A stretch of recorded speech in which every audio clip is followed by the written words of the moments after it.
Chapter 101. The disappearance of Tenro Island shocked the Magic Council. After losing contact with the Fairy Tale Guild, the council sent a special envoy to investigate the movements on Tenro Island. But when they arrived, all they saw was the endless sea. Tenro Island was gone. The disappearance of the island plunged the entire council into unprecedented panic and chaos.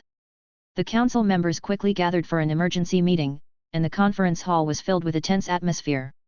"This is not an ordinary magic accident," an elder said in a low voice, his face pale. "Tenro Island was not destroyed, but wiped out, as if it had never existed. And this power is too huge, far beyond our imagination," another elder said with gritted teeth. "Even the legendary Black Wizard Ziref could not easily achieve this level. We have lost too many outstanding wizards." The speaker of the council slammed his fist on the table, his eyes full of anger and helplessness. "Fairy Tale, they are almost wiped out. Even wizards like Makarov, Gildarts, and Hal disappeared." The new council fell into anxiety about the future. The attack of the Demon Heart on Tenro Island and its current destruction not only made them lose several top fighters in the magic world, but also seriously challenged the authority of the council. They began to worry that a greater crisis hidden in the magic world was about to emerge. The news of the disappearance of Tenro Island was passed back to Fiori, and the whole kingdom fell into an uproar and panic. Fairy Tale, as the most famous wizard guild, has a pivotal position, but now it has suffered a disaster, and many guild members are in danger of death. In Magnolia, the guild's door is closed, the once busy streets have become deserted, and people are rumored that Fairy Tale has been destroyed. King Thomas of Fiori is also worried about the future of Fairy Tale. This guild plays a vital role in maintaining the internal order of the kingdom and fighting against foreign enemies. Without them, the entire magic world of the kingdom will fall into a huge turmoil. In the far suburbs of the kingdom, Yuka was still arranging the follow-up work of the trade route. Suddenly, he received the news from the guards of the guild. When he heard the news, he was completely unsteady. He raised his head silently, his eyes full of sadness and tears, and said slowly, "Hal, Natsu, Happy, Mr. Makarov, please be safe and sound." A city in the heart of Fiori. After the news of the destruction of Tenro Island came out, the reactions of other guilds were also different. Some guilds immediately felt the threat and began to strengthen their vigilance, and even sent elite members to Fiori to investigate the situation and try to find out the truth. On the other hand, some ambitious guilds saw a glimmer of hope. Without Fairy Tale, this powerful competitor, the power structure of the wizard world in the kingdom of Fiori may be reshuffled. Some guilds even secretly contacted each other, trying to take the opportunity to split the remaining forces of Fairy Tale and seize its territory and resources. Without Fairy Tale, the kingdom's magic world is no longer stable. The president of the Dusk Demon sneered, "We just need to find the right time to redefine the rules of Magnolia City." And in the shadow of the magic world, the dark forces also awakened. The remaining forces of the Balam Alliance felt that the defense of the magic world was weakened, and began to gather secretly, planning an offensive against the council and the kingdom of Fiori. They lost one of their direct leaders, the Devil Heart, in the incident on Tenro Island, and many powerful wizards fell, but they believed that this was an opportunity to rise. "Everything is in our control, and Master Ziref will respond to our will." A mysterious dark wizard sat on a throne, holding an ancient book in his arms, and his eyes penetrated the darkness like a venomous snake. On the council ship near Tenro Island. Tenro Island has not disappeared, it has just erased some traces of its existence. A wizard from the council whispered, "They are still alive, we must find them." And in the territory of Bosco, which is extremely far away from Tenro Island, a figure wearing a hood and followed by a purple-black cat suddenly stopped. He turned slowly, his eyes seemed to cross the mountains and rivers, across the vast land of Bosco, across the border of Fiori, and finally stopped on a vast ocean. On the sea, the council's ship was sailing in the wind and waves, and a council member with the Fairy Tale emblem on his arm on the ship, he was screaming in agony. He was held tightly by many soldiers beside the boat, tears streaming down his eyes, as if they had infected the entire sea. In the farther sky, the heaven and earth trembled violently under the terrifying power, and instantly turned into a white light of nothingness, as if the world was completely destroyed at that moment. He smiled slightly under the hood, as if all this was already under his control. He turned around gently, retracted his gaze, looked at the yellow cat beside him, and said calmly, "Let's go, brother cat. Don't be dazed when walking, Hal." The purple-black cat patted Hal's ankle with its paw, with a hint of dissatisfaction in its tone. Hal smiled faintly, glanced down at the cat, and continued to move forward.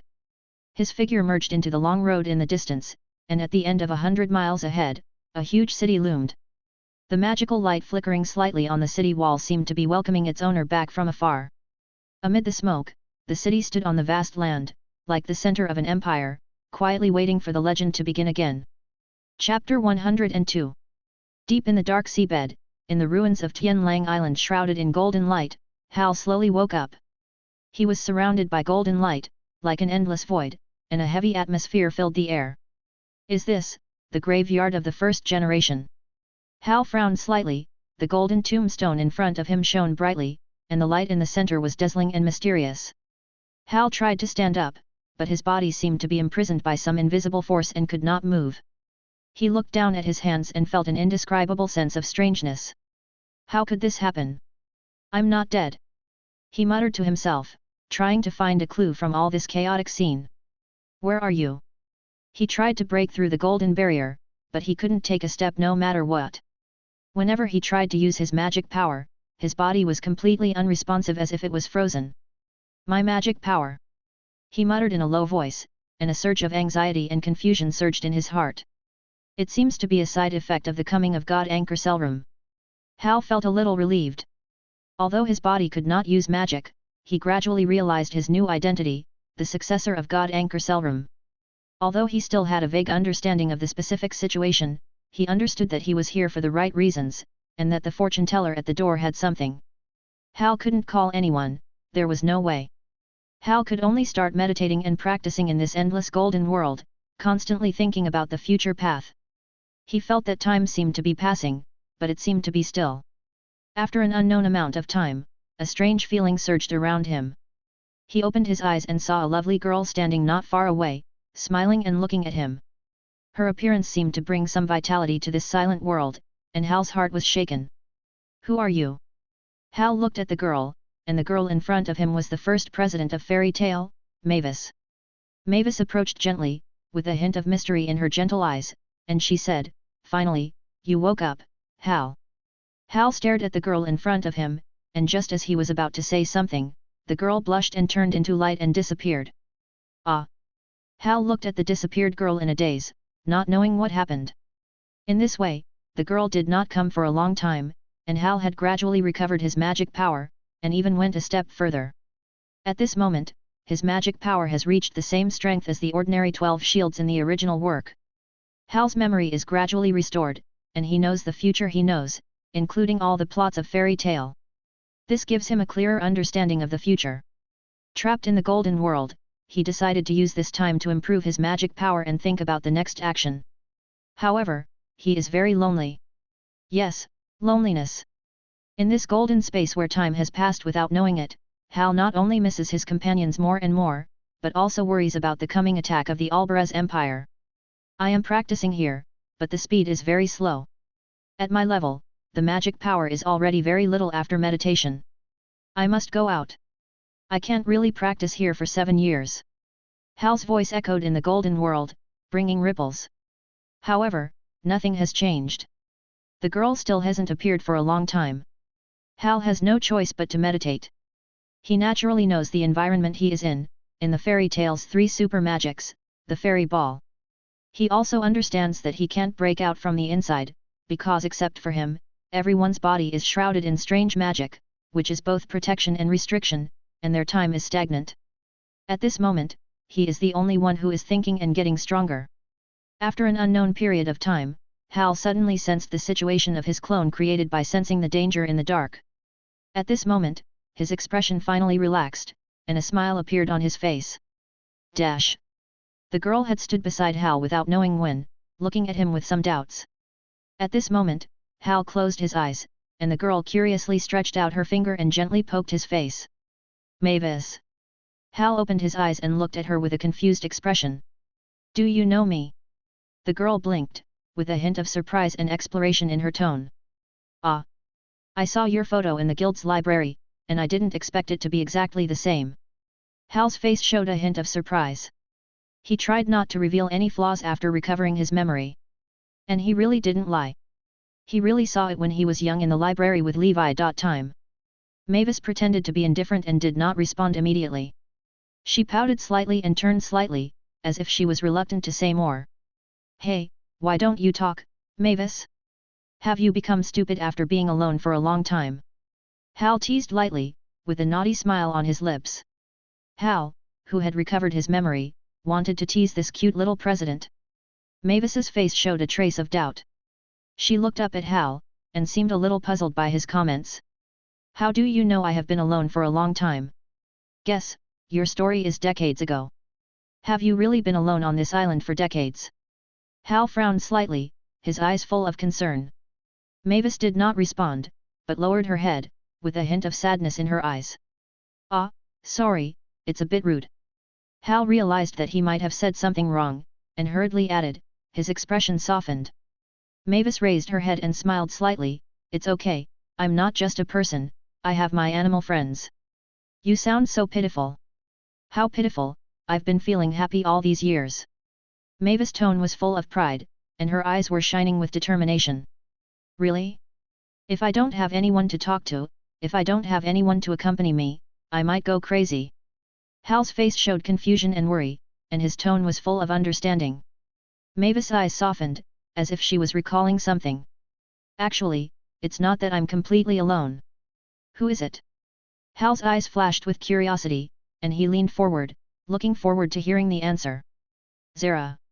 Mavis' voice became low, and a deep nostalgia appeared in her eyes. Who is Zara? The guild log didn't write about this person. Hal asked deliberately with doubts, frowning slightly. Zara is my friend, a very important friend. Mavis' voice was full of tenderness and nostalgia, and her eyes revealed her deep feelings for Zara. Then where is she? I want to see her too. Hal's tone was filled with expectation and concern. Mavis was silent for a while, with a hint of sadness in her eyes. Zara is in my heart. Hal was stunned, and understood in his heart, in my heart, that's great. That's great. Mavis was slightly stunned, and looked at Hal with a hint of curiosity. Well, or rather, it's great. Hal's smile became warm. Why do you say that? Mavis's expression was filled with curiosity, and her eyes were full of questions. Because, it is an extremely happy thing to have friends in your heart. If it were me, I would never be alone in my life. Hal's tone was full of sincerity and determination. He didn't have such an existence in his previous life. At this moment, after talking with Mavis, he realized that he was no longer alone. He would not be alone if he had everyone in Fairy Tale in his heart. Hal. Mavis' eyes flashed with emotion, and the corners of her mouth rose slightly, as if she was moved by Hal's words. Fairy Tale has really become a very good guild. There was a hint of relief and pride in Mavis' voice, and a warm smile on her face. After all, it is the guild you founded, Mavis, and everyone has inherited your will. Hal's eyes showed a trace of respect and gratitude, and his tone was full of emotion. Inheritance, thank you, Hal. I am very happy. There have been few such happy moments in decades. Mavis' tone was full of gratitude and happiness. By the way, Mavis, can you keep me in your heart in the future? Hal suddenly said half-jokingly with a naughty and expectant smile. Stupid Hal. Mavis muttered softly, as if she saw Hal's teasing her, or she was very familiar with him, and a hint of shyness and smile appeared on her face, and she turned and ran away. Hal looked at Mavis's back, smiled and shook his head. Our first president is really cute. A warm and nostalgic smile appeared on his face. Even though he had recovered his memory and knew the character of this young president, he couldn't help but feel dizzy at this moment. In the outside world, a year has passed quietly. The country of Bosco is experiencing an unprecedented political turmoil at this time. Now, 400 years later, the country has fallen into deep war and chaos. Because of the prophecy of a respected old man in a kingdom 400 years ago before his death, the missing Prince Hal will return, bringing hope and salvation. This prophecy was widely known in the country of Bosco at that time. It has become a belief and expectation in people's hearts. For 400 years, the people have always been full of hope for the return of the lost prince in the legend 400 years ago.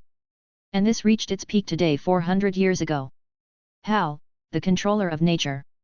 Hal, the earth dragon. Hal, the Marquis of the Earth.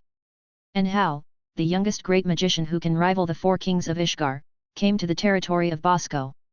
It is rumored that he is about to take back his own power and is now contacting nobles in Bosco to accumulate strength.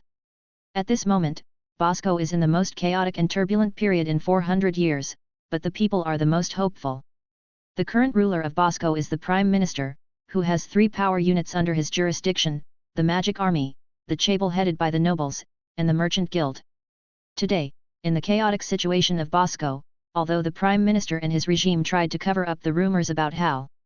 But in this era of magic information explosion, the more it is suppressed, the more it will arouse people's curiosity and belief in the real existence of Hal. The more people know about Hal's rumors, the more they can confirm his existence. Someone even dug out Hal's surname when he blew himself up during the crusade against the 6 demon generals, Saint Michidoya. That was the surname of the royal family of Prisco. Such a coincidence could not be concealed at all, and the lies that the upper echelons of the country tried to cover up seemed pale and powerless. Hal's story not only became a beacon of hope in the hearts of the people of the country, but also inspired their firm belief in the future. Whether it was soldiers or civilians, everyone regarded Hal as their savior. They believed that this legendary prince would definitely bring revival and prosperity to Prisco. In this land full of turmoil and war, Hal's story was like a ray of light, illuminating the hearts of all those who were full of hope for the future. And in the high-level magic corps of Prisco, a woman finally became the highest military commander of the empire with her outstanding command ability and strong strength. Her ancestral teachings made her full of faith in Hal.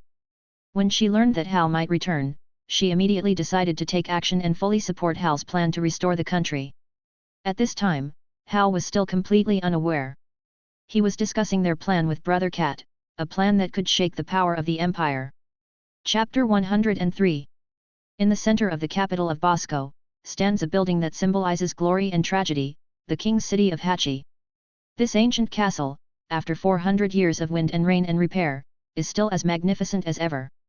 The king's city is famous for the name of the last Bosco emperor, Hachi. In the dragon disaster 400 years ago, Hachi resisted the devastating attack with his kingly body and saved hundreds of thousands of Bosco people. After the disaster, people expanded the city outside this ancient royal city with endless gratitude and respect, and commemorated his unparalleled greatness in his name. The top floor of the king's city was once a holy place for the emperor of Bosco to meet with ministers. The tall throne overlooks the entire hall, symbolizing the supremacy of imperial power. However, for 400 years, no one dared to sit on this throne. Even the current ruler of Bosco, Prime Minister Gama, can only issue decrees standing on the steps under the throne. This has become a tradition that every ruler must abide by after Hachi's death. Although this rule has been ridiculed by the rulers of neighboring countries for hundreds of years, it is still unshakable. Because once someone dares to break this rule, he will lose the legitimacy of his rule, and the nobles of the entire Bosco country will unite to eliminate the offender. The nobles of Bosco have always been particular about the orthodoxy of blood. In their eyes, only legitimate rulers can ensure the stability of the country and inexhaustible wealth. The current Prime Minister Gama seems to have an extreme desire for this power, and even regards the rumors of Prince Hal as the biggest threat. He has gathered all forces except the Magic Legion. The only one he cannot control is Mingju, who is known as the Son of the Earth. The name Son of the Earth Mingju is a legend in Bosco. She is one of the only remaining ancient Bosco nobles. At the age of 18, she reached the pinnacle of power in the country and became the supreme commander of the Magic Legion. Mingju's story is as magical as a fairy tale. Born into an aristocratic family, after the royal family lost power 400 years ago, the family's once prominent status is no longer there. However, with her extraordinary talent and unparalleled determination, she rose against the trend in the glorious end of her family and became one of the most influential figures in Bosco. Mingju stood in the center of the magic palace, and the towering stone pillars and floating magic light around her made her figure more solemn and powerful. She was wearing special combat armor, with only one shoulder and arm covered with metal armor, which made her look heroic. Her long golden hair was tied into a single ponytail, and a few strands of hair flickered slightly in the magic light. That young face full of determination and wisdom, blue-green eyes as deep as lake water, revealing calmness and tenacity. In front of her, stood dozens of senior Magic Legion officers wearing helmets, magic armor, and white cloaks on their shoulders. The magic power of these officers is top-notch in Bosco, and each of them has outstanding magic talent and strong combat ability. They are also direct officers of the 1 million wizard army and several million ordinary soldiers of Bosco. According to the map of Fairy Tale, The area of Bosco is about 10 times that of Fiore, and in the setting, Bosco is in war and militarism. They are the backbone of Bosco and shoulder the heavy responsibility of defending the country. However, despite their strong strength, the situation on the border battlefield of the entire country is still not optimistic. In recent years, due to Prime Minister Gama's policy of entertainment first and not developing magic, neighboring countries have frequently invaded, the number of wizards in Bosco has become increasingly scarce, and many frontline territories have been gradually eroded by the enemy. In the first episode of Fairy Tale, Pola kidnapped a bunch of girls including Lucy and sent them to Bosco to be stars. It can be seen that the entertainment industry in this country was originally well developed. However, in such a difficult situation, the rumor of Prince Hal's return has illuminated the entire Bosco like a ray of light. 400 years ago, after the death of the last emperor of Bosco, the disappearance of the royal family made the country lose its legitimate ruling bloodline. Now, the legend of Hal is re-inspiring people's hearts. Whether it is ordinary people, soldiers on the front line, or even wizards, they all begin to regard Hal as the only hope to save the country. Hal's legend is like a savior who travels through time and mythology. He will bring the power of rebirth and revival. Mingju stood in the hall, looking at dozens of magic knights, full of doubts. At the age of 18, she is one of the strongest wizards in Bosco. She masters a lost magic, the Arc of the Earth. This magic can lift the surface of the earth, forming a tsunami-like force in the earth, crushing the enemy. As long as she appears on the battlefield, Bosco will be invincible. The front battlefield of the Kingdom of Sko is almost invincible. However, a country cannot be protected by just one powerful magician, at least she is not enough. She knows very well that what the Kingdom of Persco needs now is a leader who can reunite the people and restore the glory of the country. And Hal is the best choice. In her heart, she couldn't help but think of the ancient portrait, the prince to whom her ancestors were loyal, Hal. He is the only belief in her heart and the pillar that has supported her through countless hardships. Whenever the difficulties of reality force her to collapse, Hal's name will always become a beacon in her heart. She always believes that Hal's return will bring about the true revival of the Kingdom of Persco. Even if the outside world sneers at this rumor, she is still very firm. Hal! Where are you, the prince from 400 years ago? Mingju, I must find you, Mingju whispered to herself, with a resolute light flashing in her eyes. She knew that no matter what, she must pave the way for his return. No matter how the current Prime Minister Gama tries to stop her, she will swear allegiance to the legendary prince, the only monarch her ancestors believed in. The earth will not yield, and the glory of the royal family will eventually reappear. Minjiao muttered in her heart. At this time, high above the capital of the Bosco Kingdom, Hal, wearing a black hood, sat quietly in the sky, with a purple-black cat beside him, holding a notebook in his arms, with something densely outlined on it, flying quietly beside him. His eyes penetrated the mist and stared at the magnificent Hachi royal city in the distance, with contemplation and melancholy in his eyes. The past 8 years ago was still as vivid as yesterday. That memory was deeply engraved in his heart, as if it became clearer with the passage of time. The royal city in front of him was the symbol of the Bosco Kingdom, towering in the center of the imperial capital. And Hal's thoughts had already traveled through time and returned to the night when his fate took a huge turn. You are here, my son. Hatch's voice was low and solemn, with an unignorable majesty, still lingering in his ears. At that time, Hal was only 12 years old, and had just come through, and suddenly felt the responsibility on his shoulders. I want to give you a task, which will determine the survival of our Bosco country. Hal's memory emerged with the face of his father, tired but firm. He remembered that there was a certain unshakable belief in Hatch's eyes, as if he had already seen through the twists and turns of the future and foreseen the disaster that the Empire would eventually face. My son, soon Fusler will take you to a place, practice for a year, and then come back. You are 12 years old. As the only heir to the Empire, it is time to shoulder the burden of the kingdom. Yes, father. The young Hal knelt on one knee, but his tender face was full of courage. As time passed, Hal knew that it was the first time he felt that the fate of the Empire was closely linked to his blood and could not be separated. Hal, you have to inherit my magic, my power, and the country of Bosco. Those were the words of Fusler. His voice was low and heavy, as if every word was weighing on Hal's shoulders, making him feel an unbearable weight. When the time is right, return to the royal city and open the underground door. That is the key that Hatch and I left for the restoration of the country of Bosco. Hal, the kingdom and people you want to save cannot be done in this era. Fusiler's voice was full of calmness and the cruelty of reality. The black dragon is too powerful. It tore apart all the dragons.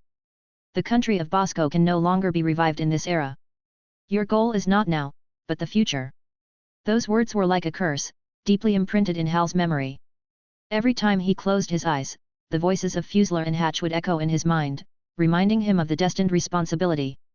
He knew that he was shouldering not only the fate of a country, but also the future of the people of the entire country of Bosco. It's time, Brother Cat, meet our legendary girl. Hal whispered, his eyes deep. His voice was soft, but it carried a force that could not be ignored. At this moment, standing high in the sky, he was no longer the 12-year-old boy. 9 years of experience seemed to have transformed him. There was no longer only hesitation and confusion in his eyes, but determination and determination. Long Kun has been training for a year, and has been here for 7 years, 1 year after the Tianlang Island incident. Hal understood that his mission was not only to return to Bosco, but to rebuild an empire that had been destroyed. The instructions of Hatch and Fuss Rowell were like heavy shackles tightly bound his soul. At this moment, he could not escape, nor did he want to escape. Although the throne of Hatchi Royal City had been sealed for 400 years, Hal knew that the throne had never belonged to anyone until his return. Chapter 104. The Magic Legion Palace is located in the heart of the capital of the Bosco Empire, and its appearance is solemn and majestic. Its exterior walls are built of dark grey stones, with subtle magic runes on the surface. These runes glow slightly in the night, adding a touch of mystery to the palace. 2 guard towers stand tall at the entrance of the palace. The lights on the top of the towers illuminate the surrounding area, giving people a sense of protection. The gate of the palace is heavy and simply decorated, with geometric patterns and shields carved on it, which looks calm and powerful. Walking into the palace, the interior space is spacious, the floor is paved with dark marble, and some paintings of battle scenes and iconic flags are hung on the walls. On both sides of the corridor of the palace, you can occasionally see magic balls of light suspended in the air, emitting soft light, illuminating the way forward. Cat Brother flew to Hal's shoulder with a notebook in his hand, listening to his low whisper, and couldn't help but pat his head helplessly. "Didn't you say you were just a clone? Why are you so dramatic?" Cat sneered at him. Hal chuckled, "Yes, and no. What do you mean?" Cat frowned. "In essence, Hal and I are the same. Our souls are connected, but I can't take the initiative to contact him." Hal's voice was low, but with a subtle sigh. "Is that so?" Cat's eyes were deep, as if he was thinking about something. Cat and Hal have been traveling together for a year, but this purple-black cat who once led the Exeter intelligence team has always felt that Hal has some problems. How to say it, there is no sense of tyranny that he felt a year ago. You know, at that time, Cat had been monitoring the entire capital of Edras. To be honest, when Hal was in the game, Cat felt quite happy. As a result, within 2 minutes, he was stunned to see his hometown, the Kingdom of Exeter, being shot down. Thinking about the scene at that time, Brother Mao couldn't help but shudder and touched his beard. Hal looked at Brother Mao. After a year of travel, he knew his partner very well. He could guess his inner doubts without words, so Hal didn't explain much. He jumped lightly, his figure blended into the night, turned into countless gravel in the wind, and sneaked into the magnificent palace silently. In a year, Hal and Brother Mao traveled almost the entire Bosco country. Now he fully understood the difficulties faced by Bosco. He and Brother Mao and the Ekite Intelligence Cat team under Brother Mao have inquired about almost all the information of Bosco from top to bottom. After all, there is no way. Fiori is separated from Bosco by a huge strait, and the communication between the two sides is almost only some trade of ships. Only by reading newspapers issued by the branches of the Council of Representatives all over the Ishgar continent can the two countries have some understanding of each other. However, this is far from enough. Hal needs to know the whole Bosco country, otherwise it would be too hasty to seize power directly. In addition, in-depth understanding in advance will also facilitate future management and sustainable development. As Hal's clone, he has almost everything Hal has, except that he cannot communicate with Hal himself, and his magic power is only at the level of the middle level of the Holy Ten. And this kind of magic power is almost invincible in this country. Not all countries have gathered so many ridiculously strong wizards and guilds like Fiori. In fact, after being massacred by the dragons, the magic system of the Ishgar continent can only be said to have recovered in 400 years. In many cases, both the magic system and the various magic tools and technologies are behind other continents. This also led to the emergence of a huge unified country in the West continent in the future Alvarez. However, the Ishgar continent was a mess, and the entire Bosco country could not even resist the 1 million Alvarez troops. It was soon destroyed by magic, and the wizard guilds across the country were cleared out. Alvarez can march openly and surround the entire fairy tale. Seeing that Hal ignored him, Brother Cat curled his lips and had no choice but to hide his luggage. Pretending to be an ordinary kitten, he walked in openly. The guard at the door glanced at Brother Cat casually after seeing him, and then ignored him. Damn it, these guards, wait until Hal and I seize power, and let you know how powerful the Cat Master is. Brother Cat complained angrily in his heart. The night was quiet and the stars were shining. Deep in the palace, Mingju was dealing with busy military affairs. Days of war exhausted her physically and mentally, but she had no way out. As the only heir to the noble leader's family, she shoulders the fate of the country. Only by standing at the top of power can she stabilize the situation. Her talent is beyond doubt, but the endless oppression makes her long for a little relaxation and smile. However, her life is too heavy to enjoy such luxury. Suddenly, a breeze blew, and the palace door opened a crack. Mingju frowned and looked at it in confusion, and a trace of confusion flashed in her beautiful eyes. Strange, I clearly remembered to close the door. She muttered to herself and stood up vigilantly. Her posture is elegant and heroic. Under the dim palace lights, the temperament of majesty and beauty makes her look particularly dazzling. Just as she turned around, a cold big hand stretched out from behind her and gently covered her mouth. Who? Mingju instinctively used magic power, and a golden magic circle emerged under her feet, gathering the power of the earth. The rock spike instantly penetrated the body of the attacker behind her. However, the power of that hand did not decrease at all, but a magic power that made her tremble enveloped her. Her pupils suddenly contracted. This magic power? Impossible. It's stronger than the strongest magician in the kingdom, Prime Minister Gama. She was terrified. This power was far beyond her understanding. As a mid-level S-class magician, Mingju had never seen the legendary 10 strongest magicians on the continent, the 10 holy magicians. Don't struggle. I'm the one you've been looking for. The voice was soft, but with an authority that could not be refused. Mingju's body relaxed involuntarily when she heard this. Not knowing whether it was Hal's voice or Hal's breath, she slowly turned around. She looked at the man in front of her, the black pupils, the long black hair, and the smile that was exactly the same as the portrait. Even though there was a big age gap, Mingju recognized the man in front of her at a glance. Her heart was beating violently, and tears filled her eyes instantly. Prince Hal, you are really back. Chapter 105. Hal's eyes were particularly conspicuous under the light. Those eyes were deep black, like the endless night sky, implying unspeakable power and mystery. His eyes were cold and firm, with an otherworldly majesty. Mingju looked at Hal, her heartbeat accelerated, her eyes were full of excitement and astonishment. Her eyes became brighter and brighter, as if flashing with tears, and the expression on her face gradually changed from shock to joy and gratitude.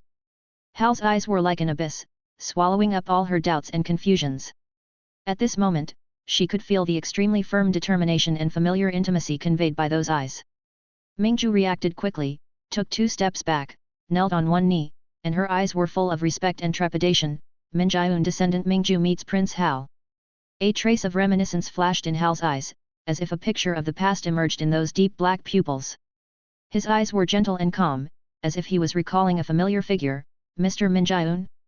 You are very similar, equally calm, equally neither humble nor overbearing. 400 years ago, in order to protect my growth, Minjiun gave up his power and became my butler. He served as my butler for 12 years until I left. Mingju nodded silently, his expression revealing his understanding and respect for the past. Minjiun and Emperor Haki died together in the dragon attack 400 years ago. I know, Minjiun is a very good butler and an outstanding senior. I will always remember him. Hal closed his eyes gently, as if remembering the old senior, and his heart was filled with deep respect and nostalgia for Minjiun. The scenes 8 years ago still echoed in his mind. Yes, Your Highness Hal, the old man in plain clothes spoke slowly, his voice still unhurried. Please leave this country castle as soon as possible and take a carriage back to the royal city. At that time, he had just crossed over and had not figured out the situation yet. He was almost attacked and killed by a group of dragons. It was Min Jiun who had been with him growing up who protected him. Don't worry, Your Highness, the village guards will notify you. Your top priority now is to return to the royal city as soon as possible. Min Jiun's words were full of concern. The royal city is absolutely safe with Lord Earth Dragon. Is that the end? Hal still had memories. When he was young, Min Jiun taught him to learn light magic, how to govern a country, and how to benevolent. As he thought about it, his memory emerged with the terrifying roar of the black dragon, which was the memory synchronization given to him by the original body a year ago. At this moment, even the clone Hal already understood the huge changes in the future of this world. And what he had to do at this time was to increase the combat power for Fairy Tail and protect his family in this world 400 years later. It's been 400 years, Mingju, I'm very happy to see you. Hal's voice was gentle and full of emotion. Seeing you is as reassuring as seeing Min Jiun. Yes, Your Highness. I wonder when Your Highness came to Bosco. About a year ago, I traveled all over Bosco. A year ago. Mingju's eyes became complicated. She recalled the countless subordinates she had lost in this year. She seemed to suddenly realize something, and asked tentatively, So, Your Highness Hal, you really traveled through 400 years and came to this era? Yes. Hal nodded gently. That was the plan of Hatch and Fusler. You have worked hard for so many years. You have maintained Bosco for me. If it weren't for the war in the past 10 years, Bosco would be more prosperous. Hal's voice was a little emotional.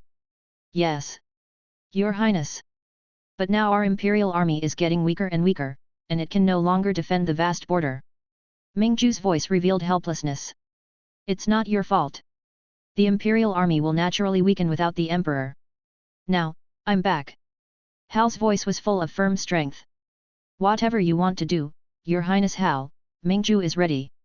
How many troops can you rule now? More than 80% of the 100,000 high-level magic corps in the imperial capital, and the rest of the local troops in various places can also be mobilized. Very impressive, more than I expected, worthy of being the leader of the nobles. My country is really different. But there is no need to be so troublesome. Now that I know so many people are loyal to me, I can restore the throne at this moment. Ah! Mingju was a little dazed and did not react immediately. Hal hugged her waist with one hand. His body was instantly wrapped in golden magic power, turning into a dazzling light and soaring into the sky. The golden light illuminated the entire imperial capital, making the night sky as bright as day. Chapter 106. Hal's golden light bloomed in the night sky, as if tearing the curtain of darkness. The light was like molten metal, casting a dazzling glow, reflecting the outline of the entire imperial capital. Mingju's eyes were almost unable to open due to the glare, and she was shocked. Her cheeks flushed slightly, her eyes flashed with complex emotions, her heartbeat accelerated, and her heart was filled with unspeakable excitement. Your Highness! Her voice trembled a little. It may be dangerous to be so high profile. Hal smiled confidently, his eyes firm and deep. Danger? I don't care. All my concerns are whether the people and soldiers are loyal to me. Mingju lowered her head, trying to calm her inner excitement. On the one hand, she was deeply attracted by Hal's majesty and charm, and on the other hand, she felt a little throbbing in her heart. As a soldier, she was used to being calm and rational, but at this moment, her emotions were a little difficult to control.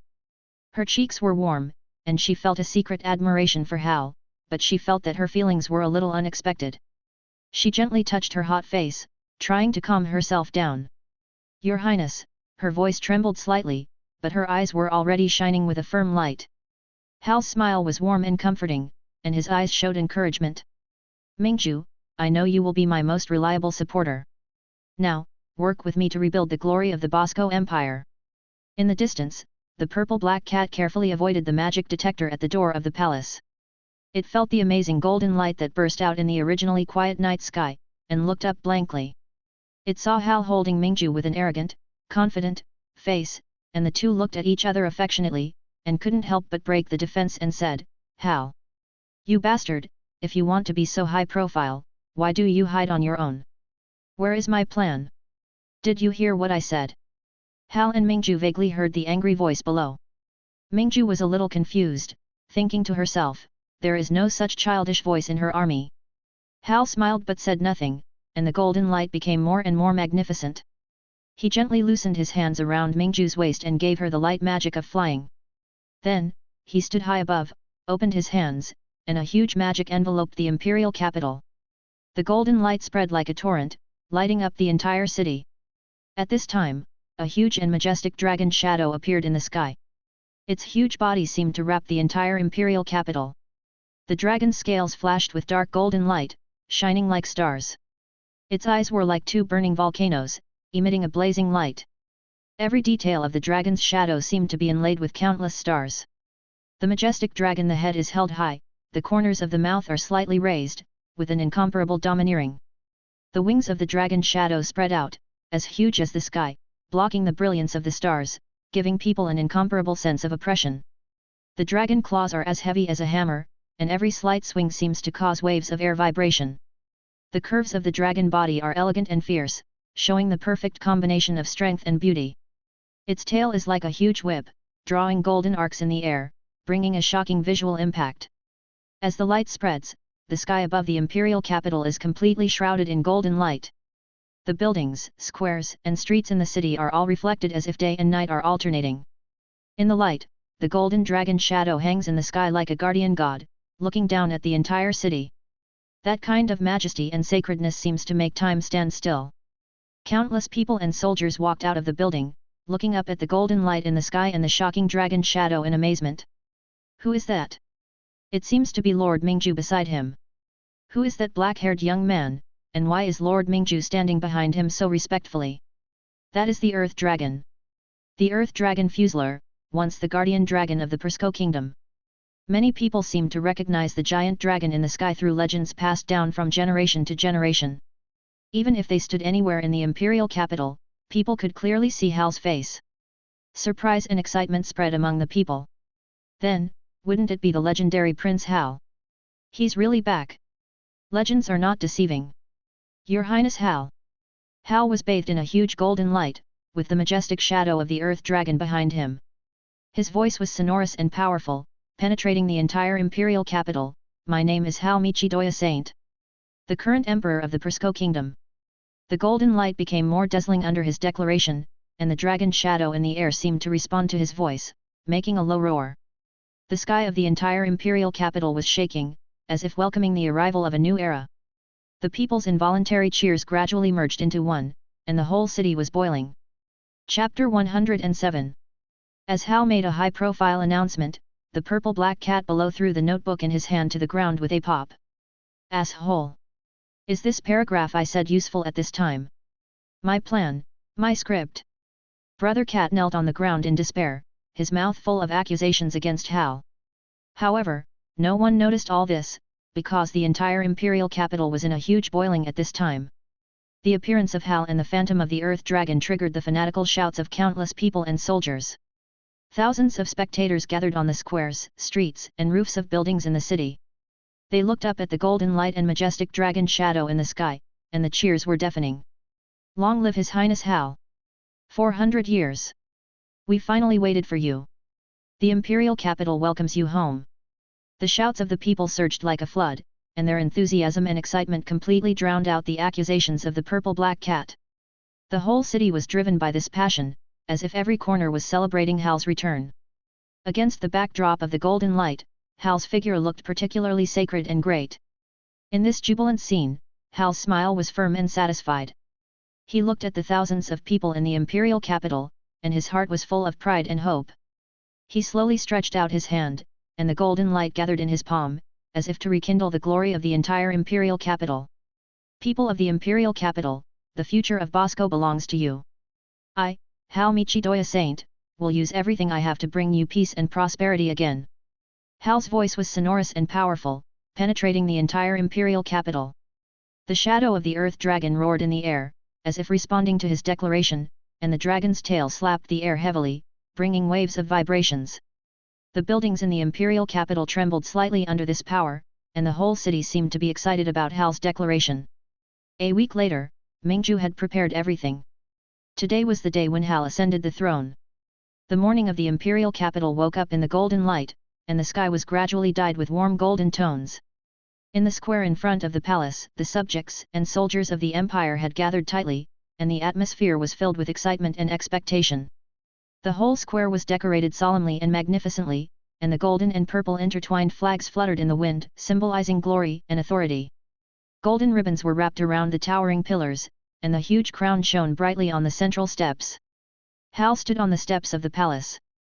He was dressed in luxurious imperial clothes, and his robe was inlaid with gems. With every step, the gems emitted a dazzling light. His black hair was neatly groomed, and every expression on Hal's face exuded solemnity and majesty. At this moment, every move he made seemed particularly calm and confident. Mingju stood beside Hal, wearing simple and solemn armor, holding a formal oath of accession in his hand. In the square, in the silent atmosphere, solemn bells and hymns suddenly came. The clergyman, wearing a golden robe, holding a crown inlaid with gems, walked slowly up the steps. His movements were sacred and solemn, and every step was extremely cautious. The clergyman walked to the front of the stage, and the sacred voice echoed in the square, "Hal Michidoya Saint, are you willing to bear the glory and responsibility of the Bosco Kingdom and become the supreme monarch of this land?" Hal held his head high and said firmly and powerfully, "I do." The clergyman gently raised the crown high and knelt on one knee. The light of the crown bloomed in the morning light, as if it gathered the glory of the entire palace in one body. Hal slowly stretched out his hand, accepted this honor symbolizing power and responsibility, and put it on his head. As the crown was placed, the surrounding bands played solemn hymns, the music was melodious and full of respect and blessings for the new emperor. The crowd in the square quieted down, listening attentively to the solemnity and sacredness of this moment. Hal walked forward, stood in the middle of the steps, spread his hands, facing the countless subjects and soldiers in the square. His voice penetrated every corner of the square, full of firmness and strength. "From today on, I will protect this country with everything I have, and bring you prosperity and peace. May our country regain its glory under the new glory." The people and soldiers in the square were deeply moved by this sentence, and excited shouts came one after another. Everyone's face was filled with warm smiles, and everyone responded to Hal's declaration with warm applause and cheers. Countless flags fluttered in the wind, and the whole square boiled into a sea of joy. With the climax of the ceremony, the top floor of the ancient castle of the empire also it has reached its peak moment. The towering throne, symbolizing power and glory, has been given new meaning at this moment. The throne stands tall in the hall on the top floor of the castle, and the walls are decorated with ancient magic runes, emitting a faint blue light. The throne is carved from obsidian, and the surface is inlaid with glittering magic gems, shining with mysterious light. Hal stepped into this ancient and solemn hall, and his every step echoed low on the ground. The huge throne emits a dazzling brilliance under the sunlight. Hal slowly sat on the throne and took a deep breath, as if feeling the heavy responsibility and honor. Around the throne, golden curtains were hung, and the curtains were embroidered with the emblem of the Bosco Kingdom, symbolizing the ancient glory and a new beginning. Behind the throne is a huge stained glass window, which depicts the history and legends of the Bosco Kingdom over the past 400 years. The sunlight shines through the stained glass onto the floor of the hall, forming colorful light and shadows. Hal slowly raised his head and tried to look at his former self from the perspective of the former Hachi.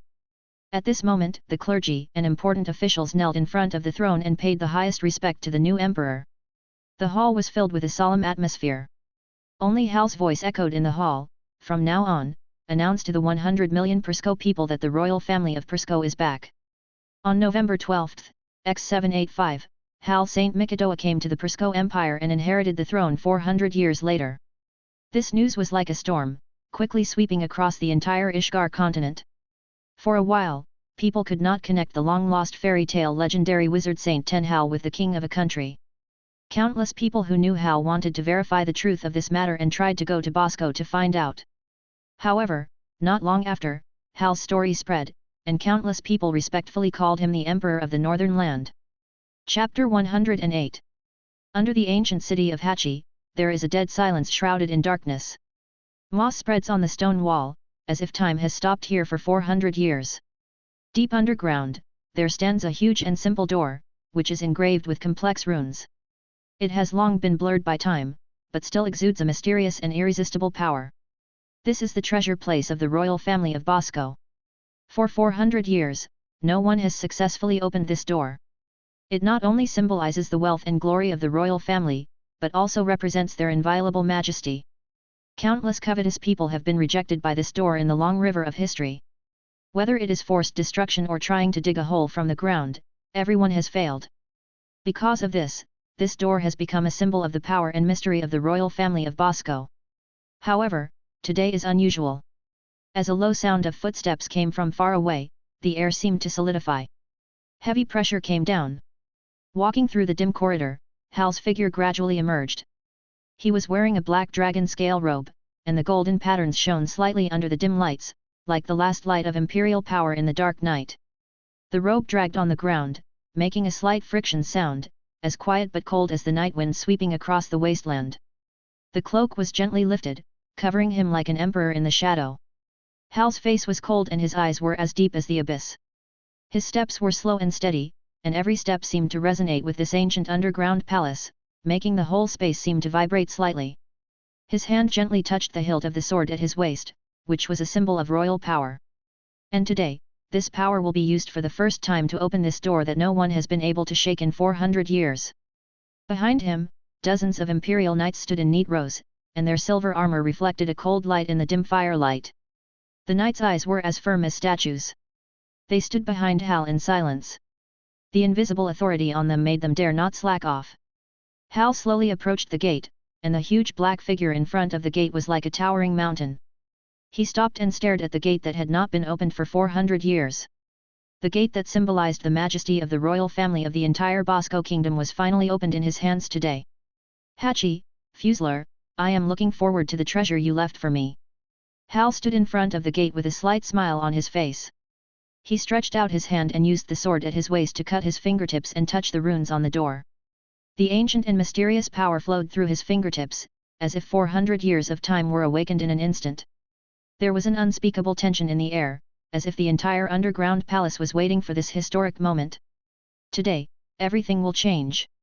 Hal whispered to himself, his voice carrying unquestionable majesty and power.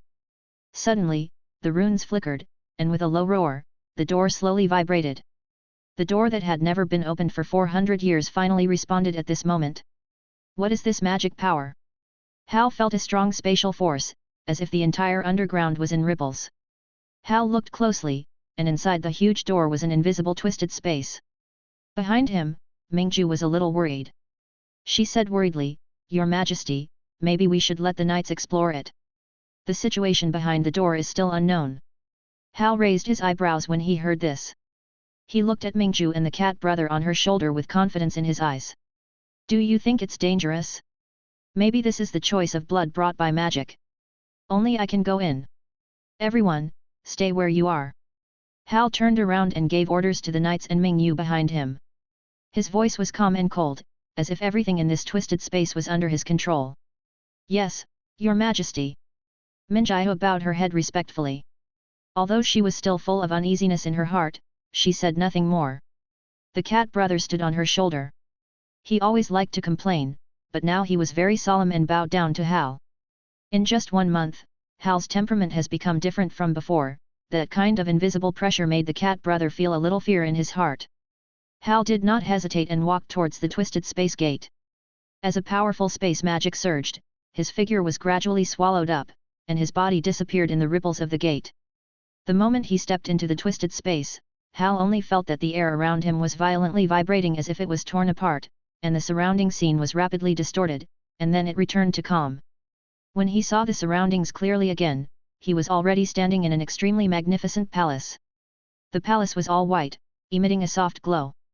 The white walls and ceiling seemed endless, wrapping the entire space solemnly and pure. However, in this holy atmosphere, there stood a huge dragon skeleton, with bones like a mountain, entrenched in the center of the palace, emitting an ancient and powerful pressure. The surrounding area was filled with gold and silver treasures, shining brightly, almost filling the palace, but these treasures seemed insignificant in front of the dragon skeleton. Hal's eyes swept across this strange palace and fell on the stone pillar in front of him. A golden magic book appeared out of thin air, emitting a faint light, as if waiting for him to pick it up. He walked forward and took the golden magic book off the stone pillar. The magic book was warm to the touch, as if it had life. Opening the book, the words on it quickly appeared. This is the place where the space dragon died, and it is the key to the royal inheritance of my Bosco country.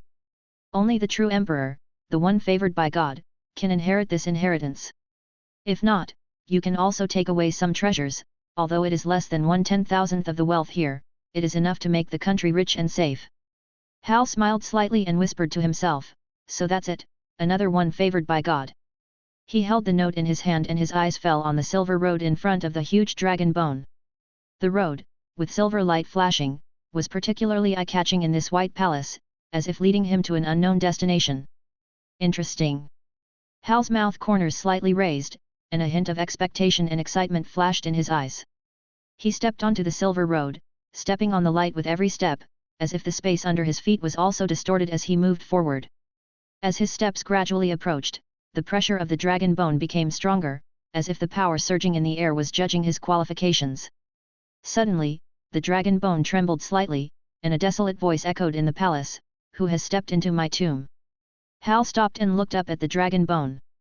There was no fear in his eyes, and his voice was firm and cold, "I am the emperor of the current Bosco Empire, Hal. The person you are waiting for is me." The dragon bone seemed to understand his answer, and a faint light emerged from the dragon bone, covering Hal's body. The space began to vibrate slightly, and the treasures in the distance trembled slightly, as if responding to the opening of this inheritance. "You are the one favored by God. You are qualified to inherit my inheritance."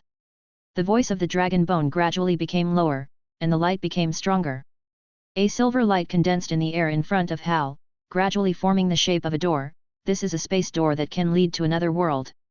Hal looked at the door, his eyes as deep as the sea, as if he had seen countless possibilities.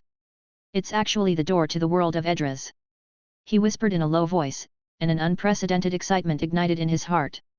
At the same time, a ring with a glimmering light slowly descended from the air and fell into Hal's hands. This ring is simple and mysterious, exuding a powerful spatial force, as if it is the key to open an endless world. The space gate, the space ring, this is the true heritage of the Bosco country, Hatch, Fusler, it really gave me a huge surprise. With them, my plan will be faster. Hal gently stroked the ring, his eyes firm, his heart full of determination. Chapter 109. Hal gently put on the space ring.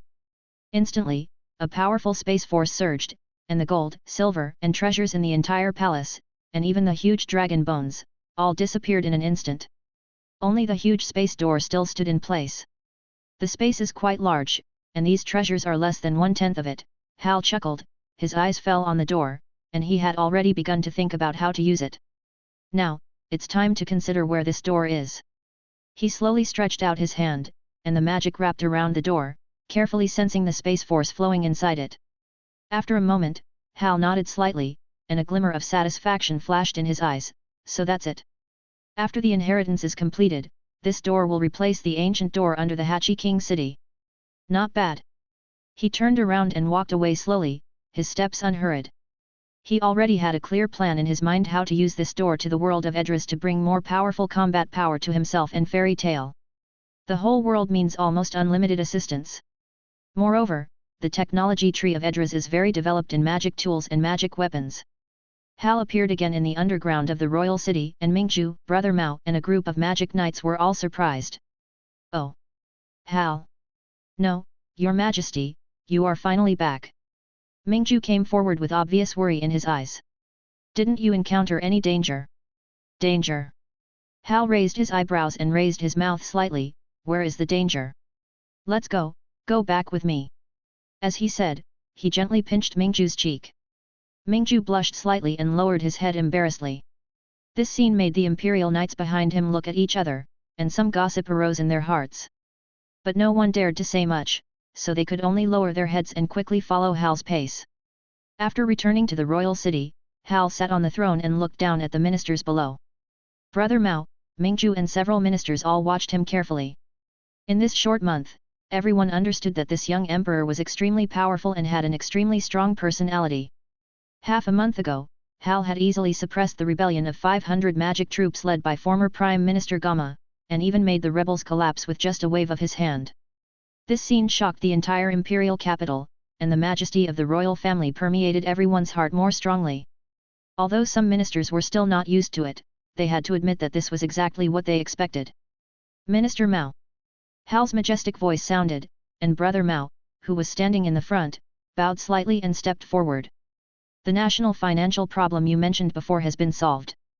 Hal smiled lightly, waved his right hand lightly, and the magic power on the space ring flashed. Then, hundreds of treasure chests filled with treasures fell from the sky and landed in the center of the hall. Hey! Brother Mao was stunned and did not expect this scene at all. As the Minister of Cats, Brother Mao has been in office for a whole month. However, under the country's dire financial situation, it is almost impossible to move forward, and many affairs are beyond its reach.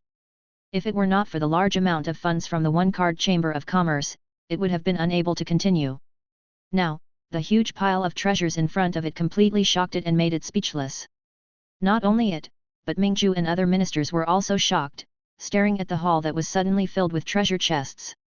Seeing that everyone was hesitant to move, Hal narrowed his eyes slightly, and said calmly but with pressure, "Why, Minister of Cats, aren't these enough? It's a dog, it's really a dog." Brother Mao recovered from his shock and immediately said flatteringly. Its small figure jumped, looking extremely excited, with a flattering smile on its face. Seeing this, Hal smiled. Brother Mao has always been like this, proficient in all affairs, capable, but sometimes a little too kiddie. Little man. My emperor is wise. Seeing this, the other ministers bowed down and saluted Hal respectfully. Okay, that's it. Hal waved his hand, his tone still calm. Use this money to do good things, don't delay any longer, we have limited time. After saying this, his figure turned into a golden light and disappeared from the throne in an instant. Seeing this, the ministers in the hall immediately left the hall in an orderly manner, and they were once again in awe of Hal's powerful strength. Except for Mingju, the other ministers followed Brother Cat with flattering faces. However, Brother Cat didn't care about them at all, and walked away on his own. He had his own team, the Exeter Cats. Today, the entire Exeter clan has moved to the imperial capital of Bosco. Pledge allegiance to Hal. Their existence has become a part of the imperial capital, and flying cats can be seen everywhere, patrolling frequently. Every 15 minutes, they monitor the movements of the entire imperial capital. Even inside Hatch Castle, there are tall cat guards, who are on high alert to protect the safety of the palace. Cat Brother also has a special palace for handling political affairs, where his cat ministers gather to assist him in handling government affairs. This is also a common plan between him and Hal. Before the loyalty and ability of all ministers of Bosco are fully confirmed, cats will temporarily manage state affairs. This has led to rumors that the new emperor of Bosco loves cats very much, and the whole country has become different because of the existence of cats. Chapter 110. Imperial Capital Fuselier. This is the name Hal just changed recently, in order to commemorate the old dragon, one of his elders. Imperial Capital Fuselier, in the dim light of the morning sun, shows its unique charm. The towering city walls set off the ancient splendid buildings, and every brick and stone seems to be engraved with the mark of history. At this moment, the streets are no longer the monotonous flow of people in the past, but full of special vitality. Cats have integrated into the daily life of the imperial capital and become people's close companions. Most of these magic cats are only the size of children, with soft fur shimmering in the sun, and a pair of elegant white wings naturally growing on their backs. Some cats will gently flap their wings from time to time, flying in the air, and greeting pedestrians on the street. A blue-eyed orange cat was sitting on the shoulder of a vendor, and he and the vendor were greeting customers enthusiastically. Come on! Freshly baked bread! Smells delicious! The cat's voice was childish, but it had a strong flavor of the market. In the square, children were laughing and chasing around a few snow-white cats, while the cats were flying around nimbly. From time to time, they landed lightly on the children's heads, making them laugh happily. A winged kitten hovered over an old woman's head, constantly helping her take things from her backpack and handing them to her, and said, "Walk slowly, Grandma, don't get tired." In the streets and alleys of the imperial capital, cats have become a part of people's lives. People are full of love and respect for these magic cats. Even on the signs of many shops, you can see cat patterns, symbolizing good luck and prosperity. Especially the famous Cat Guild, which was named and created by Hal himself. It is the world's first wizard guild composed of cats, and is currently accepting various commissions. The guild is located in a bustling street in the center of the imperial capital, and its appearance is an exquisite circular building. On the top is a huge cat paw-shaped clock tower. Every hour, the cat's paws of the clock tower will gently clap, making a melodious bell sound. At the entrance of the guild, several cats lazily lie on the stone steps to bask in the sun. And the president of the cat guild, a black cat with a black body, is constantly making a fortune-making gesture with his right paw. That paw is like being cast by magic and can never stop. Its eyes narrowed into a line, and from time to time it glanced at the street and said, "Welcome, please support our guild today." Although this black cat president looks cute, and even always makes a fortune-making gesture that makes people mistakenly think it is just a decoration. But in the entire guild, its prestige is unmatched. People heard that it once had a high status and was extremely intelligent. It could not only accurately judge the current situation, but also easily read the most complicated magic books. The inside of the guild was a warm and lively scene, with cats flying around busily.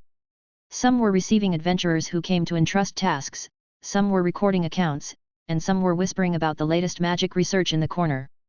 A snow-white cat with a black beard was floating in front of a group of young wizards, patiently teaching them how to control their magic. "Can you fly after learning?" a young girl asked curiously. "Caw. No." the white cat complained. Which made the blue reception cat beside him chuckle. Under Hal's rule, the imperial capital Fussrower became full of magic, human touch and cat touch. This city is not only the center of imperial power, but also a symbol of harmonious coexistence between humans and magical creatures. Here, cats are no longer just pets or mysterious creatures, but active partners in the city, working with people to build this prosperous and warm home. Imperial Palace, King Hachi. Hal stood in front of the underground space gate. Mingju, Brother Cat, and a group of magic knights all looked at Hal in full alert. Today, they are going to travel to another world, where there is a country, Edras. The purpose of this time is to sign an agreement with Mistin Gang to develop the two countries together. Because Edras's magic power is limited. Therefore, Hal gives priority to using the magic crystals mined by the Empire for trading. Anyway, many people don't know how to process and use that thing now. What Hal needs is the magic weapon assembly line system of the entire world of Edras and the constantly discarded magic weapons. Including but not limited to magic battleships, magic cars, magic cannons, magic cold weapons, etc. The purpose of this time is first for diplomacy, to achieve a good relationship first, and then there can be further cooperation. As for why so many people were brought along, one reason was that Hal had once caused a big disturbance in Edlas, and the other was because this was the most, at least it is a diplomacy between countries, more or less formal. Although the king is his own, Mistin Gang also needs to save face. "Let's go." Hal gave an order. With this order, 1,000 magic knights followed closely behind. They were wearing white armor, white cloaks fluttering in the air, and white helmets on their heads reflected the faint light in the space, as if countless stars were falling on them. Minjiu stood beside Hal, her white armor set off her temperament even more heroic, and her white cloak fluttered in the wind, looking heroic. She held the hilt of the sword in her right hand, her eyes like an eagle, silently guarding Hal's side. Brother Mao wore a white robe symbolizing the identity of the imperial minister, holding his notebook, with a serious expression, but still without losing some of the elegance and mystery of a cat. In front of Edras King's capital. In the palace square of Edras, the originally clear sky suddenly darkened, and heavy dark clouds seemed to appear out of thin air, quickly covering the entire sky. There was a sense of oppression in the air, and the soldiers of Edras looked around vigilantly. At this moment, a huge portal slowly appeared in the center of the square, as if it had fallen from the sky. The grand door frame was covered with complicated magic runes, emitting a strange blue light. With the appearance of the portal, the magic power in the air instantly became manic and restless. The soldiers in front of the door retreated one after another, and the officials began to whisper to each other, their expressions full of anxiety and doubt. Mistin Gang stood on the steps of the palace, wearing a red cloak, and stared at the portal that suddenly appeared with sharp eyes. The ministers around him were in an uproar, talking a lot, and some even clenched their weapons, ready to fight at any time. What's going on? Where did this door come from? Is it an enemy attack? Such a strong magical atmosphere, it's hard to figure out. The portal stood there silently, and a mysterious light shone through the huge crack of the door. However, there was silence all around, and no one dared to approach. Suddenly, a low and orderly sound of footsteps came from the door, and the footsteps were like war drums, steady and solemn. Then, a group of knights wearing white magic armor slowly walked out of the door. The white armor of each knight was particularly dazzling in this desolate magic environment. The magic luster on the surface of the armor flashed a faint light, forming a sharp contrast with the silence around. The soldiers of Edras were stunned, and the air in the whole square seemed to solidify. The neat steps and the shining magic light made everyone hold their breath. Enemy attack! A soldier couldn't help shouting, but there was a hint of uncertainty in his voice. Mr. Gang stared at the mysterious team, his eyes were sharp, full of defense and doubt. This team was obviously not the army of Edras, but their pace was extremely neat, showing a high degree of training and strong combat effectiveness. Just as everyone was nervously guessing, a man in a black luxurious robe slowly walked out of the team. His steps were steady, and his majestic aura seemed to instantly oppress the entire square. The black cloak swayed gently in the breeze, and the inside of the cloak was outlined with complex royal patterns with gold thread, which looked particularly noble. The black imperial costume he wore had a high collar that fit closely to his neck, and the collar was inlaid with exquisite obsidian decorations, emitting a cold glow. The golden embroidered badge on his chest symbolized his supreme authority and identity. The hem of the robe extended to his ankles, and it rose slightly with every step he took, showing the dignity and coldness of the emperor. Beside him, Mingju was wearing white armor, which fit her proud figure closely, making her look heroic. The white armor shone coldly in the sun, and her expression was firm. Her eyes followed Hal closely, like his shadow, ready to defend him from attacks at any time. On the other side, there was a cat brother wearing a white robe, with a pair of eyes shining with wisdom and a bit of teasing and calmness. The white clothes on his chest were embroidered with mysterious runes, which perfectly echoed Hal's majestic momentum. Hal walked slowly towards Miston Hill, the corners of his black robe fluttering behind him like a king's flag, and every step he took seemed to step on the hearts of everyone. The thousands of white-armored knights behind him stopped in unison and stood silently in the square. The whole team was so neat that it seemed as if time had stopped. All the noise and chaos disappeared the moment they appeared. "Stop! Unknown visitor, this is Edras, tell us your purpose!" An armored general shouted solemnly. Miston Gang also looked at this strange and powerful man with some caution. At this moment, he felt a strong pressure. "Long time no see, Miston Gang." This voice seemed to contain endless power, echoing in the square, instantly quieting all the soldiers and officials around. Mistong Ang's pupils suddenly shrank, and a trace of shock and disbelief flashed in his eyes. He was very familiar with this voice. He calmed down, stared sharply at the figure under the black cloak, and said in an unbelievable tone, "Hal, it's you." Hal's black hair became neat and short, and a few strands of hair fluttered gently in the wind, showing incomparable calmness and neatness. On the forehead, the headdress inlaid with obsidian exuded a low-key brilliance in the sun, like an emperor's crown, showing supreme majesty.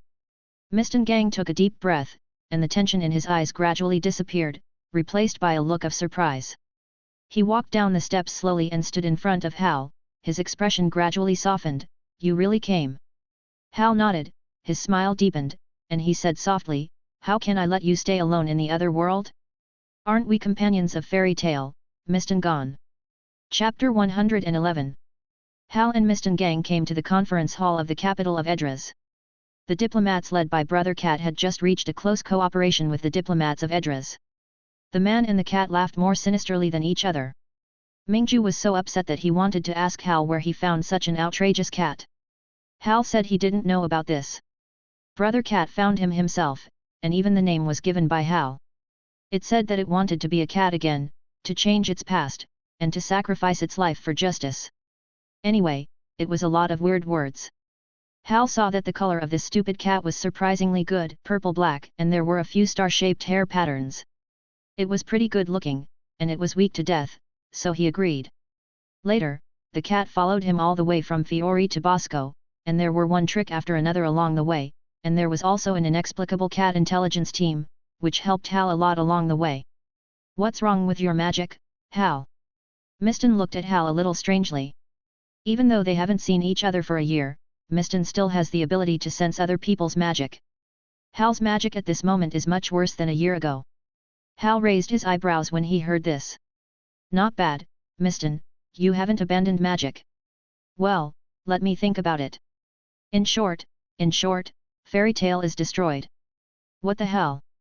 Miston's face changed instantly, full of disbelief. "Who did it?" Hiss, wait for me to consider the words again. I advise you to speak nicely, I can't hold the knife back. Really, most of the members of Fairy Tale, including me, are sleeping in the sea, I'm just a clone. Then, Hal told Miston about the matter of Tenro Island slowly. From the invasion of the Demon Heart to the roar of the Black Dragon, and then to Mavis launching the fairy ball, one of the three great magics of the fairies, to save everyone's lives. At first, Miston Gang seemed a little excited, but the more he listened, the quieter he became, and the tension between his brows gradually loosened. Sorry, Hal, he whispered, I was not here at such a critical moment. It doesn't matter, everyone is fine anyway, that's enough. Hal shrugged and downplayed it. Miston Gang was silent for a moment, and suddenly asked, 6 years later, will everyone really wake up and fight against the stronger Albaraz and Ziref? Of course. Hal nodded firmly. But how did you know? The main body told me, the first President Mavis said. Hal smiled, feeling a little ashamed, letting the lovely Mavis take the blame. Miston Gang took a deep breath and said firmly, in this case, I must help you with all my strength. As an S-class wizard of Fairy Tale, this is my responsibility. Hal laughed out loud, ha ha ha. I've been waiting for this for a long time. He patted Miss Dong Ang's shoulder, his eyes shining, how is it? Talk about how much progress you have made this year? Without Fairy Tale, do you feel lonely? Miston Gang deliberately ignored him. Bosco and Edras have started a close cooperation. Bosco provides Edras with magic crystals to help alleviate the crisis of magic loss. In return, Edras provided Bosco with a large number of advanced magic weapons and knowledge, and also sent a group of experts to assist Bosco's military and technological development. What? You and Urza are together? Hal suddenly heard the news and asked in surprise. Well, it's Urza in this world. Miston Gang responded lightly. But this is a bit too fast, isn't it? Why? She is very cute, and she is one of the captains of my royal city. Miston Gang said. Hal blinked and joked with a smile, this doesn't fit your personality. So, you are the one who is close to the water gets the moon first. Almost. Miston Gang still had that wooden expression. Congratulations. In fact, Hal also knew about this. However, his impression was still that everything would not start until 6 years later when everyone woke up, so he was a little surprised. In this way, under the close cooperation between Bosco and Edras, the Bosco Empire ushered in unprecedented prosperity and change. First of all, through cooperation with Edras, Bosco quickly integrated advanced magic technology and resources into the construction and development of the country. The urban appearance of the imperial capital Fusrower has undergone earth-shaking changes. The railway network was quickly laid out, connecting the imperial capital with major cities. Every railway is sparkling with magic, the carriages are smooth and comfortable, and the sound of running is amazing. The slight magic sound effect is like a flowing light belt, shuttling between cities with endless vitality. It has injected new magic blood into this war-torn and backward country. This not only greatly facilitates transportation, but also accelerates economic exchanges between various places. At the same time, countless magic warships of Edras were put into the border war. These warships not only have powerful firepower, but also have excellent maneuverability and durability, which gives Bosco an absolute advantage in border conflicts. The appearance of Edras's magic warships has completely changed the battlefield pattern. The enemy is afraid of these powerful weapons. Not only that, a large number of magic weapons and magic chariots have also been introduced into the army. The appearance of these weapons and chariots has greatly improved the combat capability and mobility of the soldiers. The magic chariot shuttles like a beast on the battlefield, and the steel behemoth-like body emits dazzling light, providing the soldiers with powerful mobility. The advanced technology of magic weapons allows ordinary soldiers to easily control and defeat those once majestic wizards. The superb magic technology of Edras allows even ordinary soldiers to display extraordinary combat effectiveness on the battlefield after being equipped with these magic weapons. The army of Bosco is like a reborn, and the soldiers have shown unprecedented bravery and precision in the battle. The enemy has almost no ability to resist such new combat power. In addition, Hal also strongly advocated the magic power of the Magister Guild and the Council to enter the Bosco Empire, and established similar council branches in various cities. This greatly strengthened the Council's ability to protect the Bosco Empire and the motivation of the Magister Guild to settle in. Under such reforms and development, the military strength, economic strength, and technological level of Bosco have rapidly improved, and the country's comprehensive strength has made a qualitative leap. 3 years later, the imperial capital Fusrower has not only become the political and economic center of the entire western Ishgar. It has also become a magical city full of vitality and modernity, attracting countless businessmen, scholars, and wizards. Countless craftsman guilds, workers' guilds, mercenary guilds, and wizard guilds have sprung up like mushrooms after rain. Hal also personally cast magic to open up trade routes for cities around the imperial capital, and invited countless capable talents to help Hal manage the empire. With the support and help of Edras, the national strength of Bosco has become increasingly strong, and its international status has gradually risen, becoming an important force that cannot be ignored in the magic world. Hal also became famous again on the continent of Ishgar. This time, people did not know a young wizard but a wise and powerful young emperor. Chapter 112. The Council Headquarters. In the magnificent hall filled with magic. Today's atmosphere is particularly solemn and serious. The newly rebuilt council welcomed the most distinguished guest, the Emperor Hal, who led a group of northern countries. With the arrival of Hal with Mingju, 2 other women and 300 magic knights, the whole hall was filled with a solemn atmosphere. At this time, Mingju behind Hal looked at the 2 women next to him, Ultia and Melty, with some jealousy. Yes, in the past 3 years, Hal has done a lot of things, in addition to developing the economy and military strength of Bosco. He is also collecting powerful wizards everywhere, and beating up those who are pretentious. When encountering those who are elusive, he will be wanted, found, and beaten again. Ultia and Melty are the top wizards that Hal wanted first and then found and beat up. It's strange to say. Originally, they were secluded in Fiori or doing something, and Hal might not be able to find them. As a result, she had to come to the Prisco Empire and let Hal know about it. The information was given by Brother Cat at 5 p.m. that day, and the person was captured at 8 p.m. At first, Altair thought Hal wanted to kill them both. After the resistance failed, she hugged Melty with a dead look on her face. But Hal's purpose was not this. Through the memory of knowing the plot, Hal did not want this poor woman to continue to be killed by hatred. Even if it was the amazing 1 second in the plot, which saved many people with her youth, Hal did not want this woman's future to be like this. If you can't forgive yourself, then go and redeem others. What? How is it possible for someone like me? What? You killed so many people and destroyed so many people, but now you have no courage to redeem others. But I know what you are thinking. You want to create a guild and hunt down the black magic believers in the world to change your previous tragedy. But don't you think that the power of 1 person or 2 people is too weak? I am here. As long as you want, the people of the entire Bosco Empire need your redemption. I will give you enough troops, money, and talents. Do it as much as you want. Be my person. Ultia. You have killed so many people and destroyed so many people. The past cannot be changed, but I believe that you will be able to redeem dozens of times more people in the future. Use your life to redeem others and wash away your sins. Hal stretched out his hand and looked at Ultia, who was holding Melty helplessly, with a serious expression, his eyes full of encouragement. Ultia's eyes gradually filled with tears, she raised her head, a glimmer of hope and determination in her eyes. Can I really do it? Hal's eyes were full of encouragement and trust, he nodded gently, yes, I will help you. Ultia's heart seemed to be illuminated by a beam of warm light. She took a deep breath, with determination in her eyes. She finally felt a hope she had never had before, like a lost lamb seeing the dawn. With Hal's help, Ultia made up her mind to follow him and devote herself to the cause of redeeming others. She decided to spend her life to make up for past mistakes, help those in need, and wash away her sins. Hal's promise and support gave her a chance to be reborn.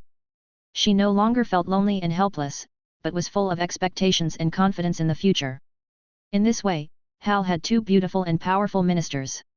And today, Hal's purpose is also very simple, to raise combat power. Soon after, an old man dressed in the uniform of the council came over. He held a tall wooden staff and wore glasses like a scholar. He slowly walked to Hal and sat down. Hello, Your Majesty Hal. Hello, Mr. Counselor Ogre. I don't know why you came to the council headquarters. If you need our help, you only need a magic communicator. No, Mr. Ogre, the purpose of my trip is to rely on a magic communicator alone, and the council may not agree.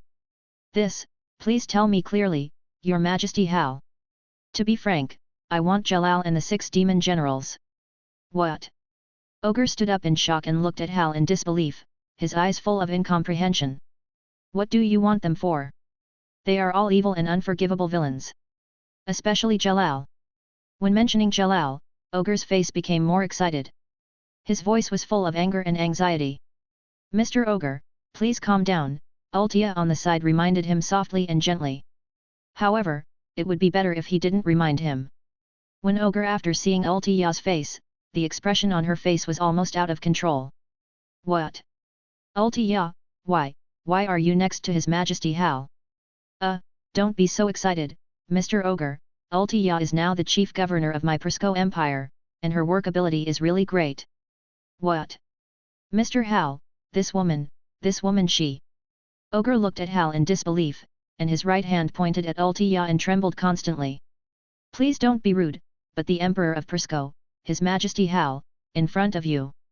Melty saw this, frowned, and refuted with a serious face.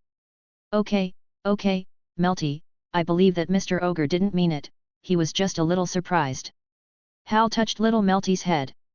The 16-year-old Melty had already grown up to be very beautiful, and she felt Hal's touch with a look of enjoyment. Mingju's face was about to swell up, and she was thinking crazily in her heart, I'm a step slower again. How come these 2 women react so quickly? I also want His Majesty to touch mine. Soon, Hal stood up. He said to Ogre in a serious tone, the Prisco Empire needs talents, and I also need talents. I think you will agree to me, right? You. Well, you don't want your refusal to bring war to countless people in Ishgar. Especially, your family. Hal slowly approached Ogre and whispered in his ear. Ogre's face turned pale, and his voice was hoarse and trembling, you. Hal stood up straight, with the confidence in his eyes that saw through everything. That's it, Teacher Ogre, we're leaving. I hope you can give us a satisfactory answer. Hal turned and left, followed by Mingju, Ultia and Melty, leaving only Ogre with a livid face. Hal suddenly stopped, as if he remembered something, and turned back and said lightly, by the way, if I do this, you won't use the magic spirit power against me, right? Oh, by the way, it seems that you are gone, corrupted by Ultia's magic, and there seems to be something else, it's faith. Hal's voice became low when he said this. Ogre's face also became solemn in an instant, and his voice was hoarse and trembling. How do you know? Hal smiled slightly, his tone full of confidence. Who knows? Maybe some kind person told me. Hal's footsteps echoed in the hall of the council, and his figure gradually faded away, leaving behind Ogre with a face full of shock and anxiety.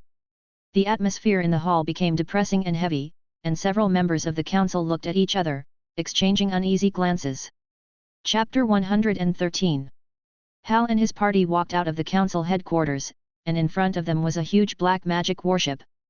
This warship seemed like a giant beast in the dark, standing majestically in the square, making the soldiers of the council hold their breath involuntarily. The appearance of the magic warship was like a huge piece of obsidian, and the black hull glowed with a deep luster in the sun.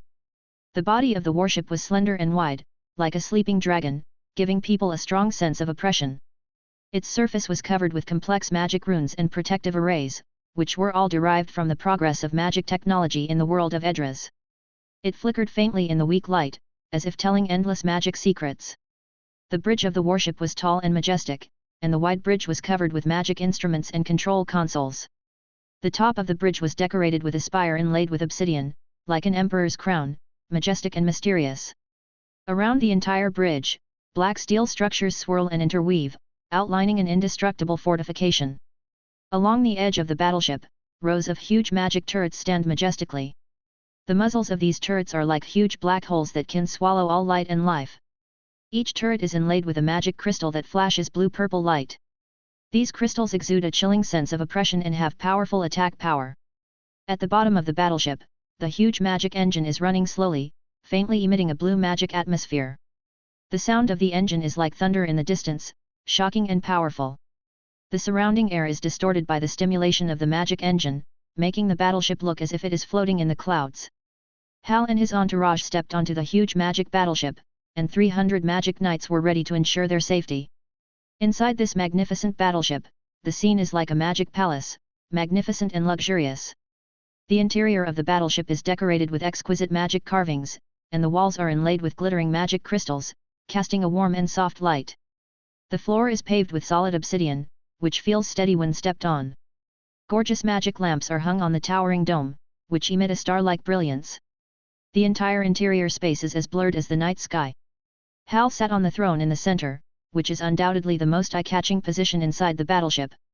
The throne is tall and majestic, made of black magic steel and inlaid with dazzling magic gems. The back of the throne is engraved with the emblem of the Bosco Empire, exuding a powerful magical atmosphere. Hal sat comfortably on the throne, looking comfortable, and was tasting the fresh fruit brought by the kittens in his hands. Around, several magic cats shuttled lightly. They were wearing exquisite little clothes and equipped with white wings, dancing gracefully in the air. While holding the fruit plate with their claws, they looked up at Hal from time to time with an intimate smile on their faces. Hal gently stroked Melty's hair with one hand, feeling extremely relaxed. The soldiers inside the warship were well trained, standing in a uniform pattern on both sides, wearing black magic armor, holding spears, and looking like torches. Whenever Hal's eyes swept over them, they would consciously stand up straight, showing amazing discipline and concentration. The entire bridge area was spacious and bright, and the light spots on the magic control panel flowed, showing the various states and operating conditions of the warship. Melty felt comfortable under Hal's touch, but the worry in her eyes did not completely disappear. She asked softly, "Your Majesty, what are our plans next?" Counselor Ogre's reaction looks very serious. The cat brother beside him suddenly laughed out loud, looking a little stunned. "Ha ha ha ha, Melty is really stupid. What are you laughing at? No way, it's true that the counselors don't seem to let people go easily. But we have Ultia, you, really?" Cat brother raised his cat paw, as if exaggerating his helplessness. "What do you mean, what's wrong with having Ultia?" Melty frowned. Cat brother laughed even more happily when he saw this. He always liked to tease Melty, and he had been playing around her since he met her. Hal touched Cat brother's head and motioned him to be quiet. Hal whispered, "With Ultia, we have the ability to rule this continent." Melty covered her mouth in surprise. "Ah!" Hal's eyes were full of determination and confidence. He continued, "Mingju, have the results of the research of the scholars who studied in Edras been completed?" "Your Majesty, everything is ready." Mingju replied respectfully. "Very good." Hal nodded with satisfaction. Melty, who was already 16 years old, looked at Hal with a cute face, obviously full of curiosity and confusion about the next plan. "Ah!" Hal smiled and pinched Melty's little face, with a little pampering and patience in his tone. The facilities that once launched the magic spirit power were corrupted by Ultia 4 years ago. Why do you think they can't repair it? Melty's eyes suddenly lit up, because Ultia's time arc made them completely corrupted. Yes. Smart. Hal nodded approvingly. So, as long as we solve the authority to launch the magic spirit power without the need for a counselor. With Ultia here, we can master this weapon that monitors and deters the entire continent at any time. Hal's voice became more firm, and his eyes turned from Melty to Ultia, full of encouragement and expectations. Super space-time destruction magic spirit power. Hal's voice was a bit mysterious. As long as the plan succeeds, within 3 years, I will be able to rule the entire Ishgar. Hal's eyes were burning, with absolute majesty and determination. His eyes penetrated the outside of the battleship, as if he could see the glory of the future. As for releasing people, it's not up to them. Hal's aura was like a powerful torrent, enveloping the entire battleship, and the majesty of the Emperor shocked everyone. Altair stood gently by the side, feeling the far-reaching plan and determination in Hal's eyes. She knew that everything this man who was about to control the entire continent did was just to protect his family. And what she wanted to do was to do her best to assist him. Just like Hal helped herself at the beginning. Chapter 114. In the dark seabed, this is the 4th year that Hal has been meditating. At the age of 24, he has been promoted to the middle level of magic power of the Holy 12 Shields. While meditating, Hal never ignored the situation in the outside world. Through the common soul, he and his outside self are almost synchronized, and the decision-making is highly consistent. Hal nodded slightly and muttered to himself, in this way, if Jalal and the 6 demon generals are pulled into the same camp, they will not have to run around in the future. As for whether they will really do as Hal wishes, Hal is still very optimistic. After all, Hal saved them from life imprisonment, and this favor is enough to give him confidence. The worst result is nothing more than a lesson for them. Although the magic power of Hal in the outside world is not as high as the peak, only the level of the middle level of the Holy Ten, it is still more than enough to deal with the 6 demon generals. As for Jalal, Hal is not worried. After all, there is still the relationship with Urza, and the two should be fine. After an unknown amount of time, a familiar figure appeared again in the golden space. Mavis, you're here again. Hal smiled when he saw her. Hey, I'm bored of dissolving the fairy ball every day, Mavis walked over. In the past 4 years, they occasionally met and chatted for a few months.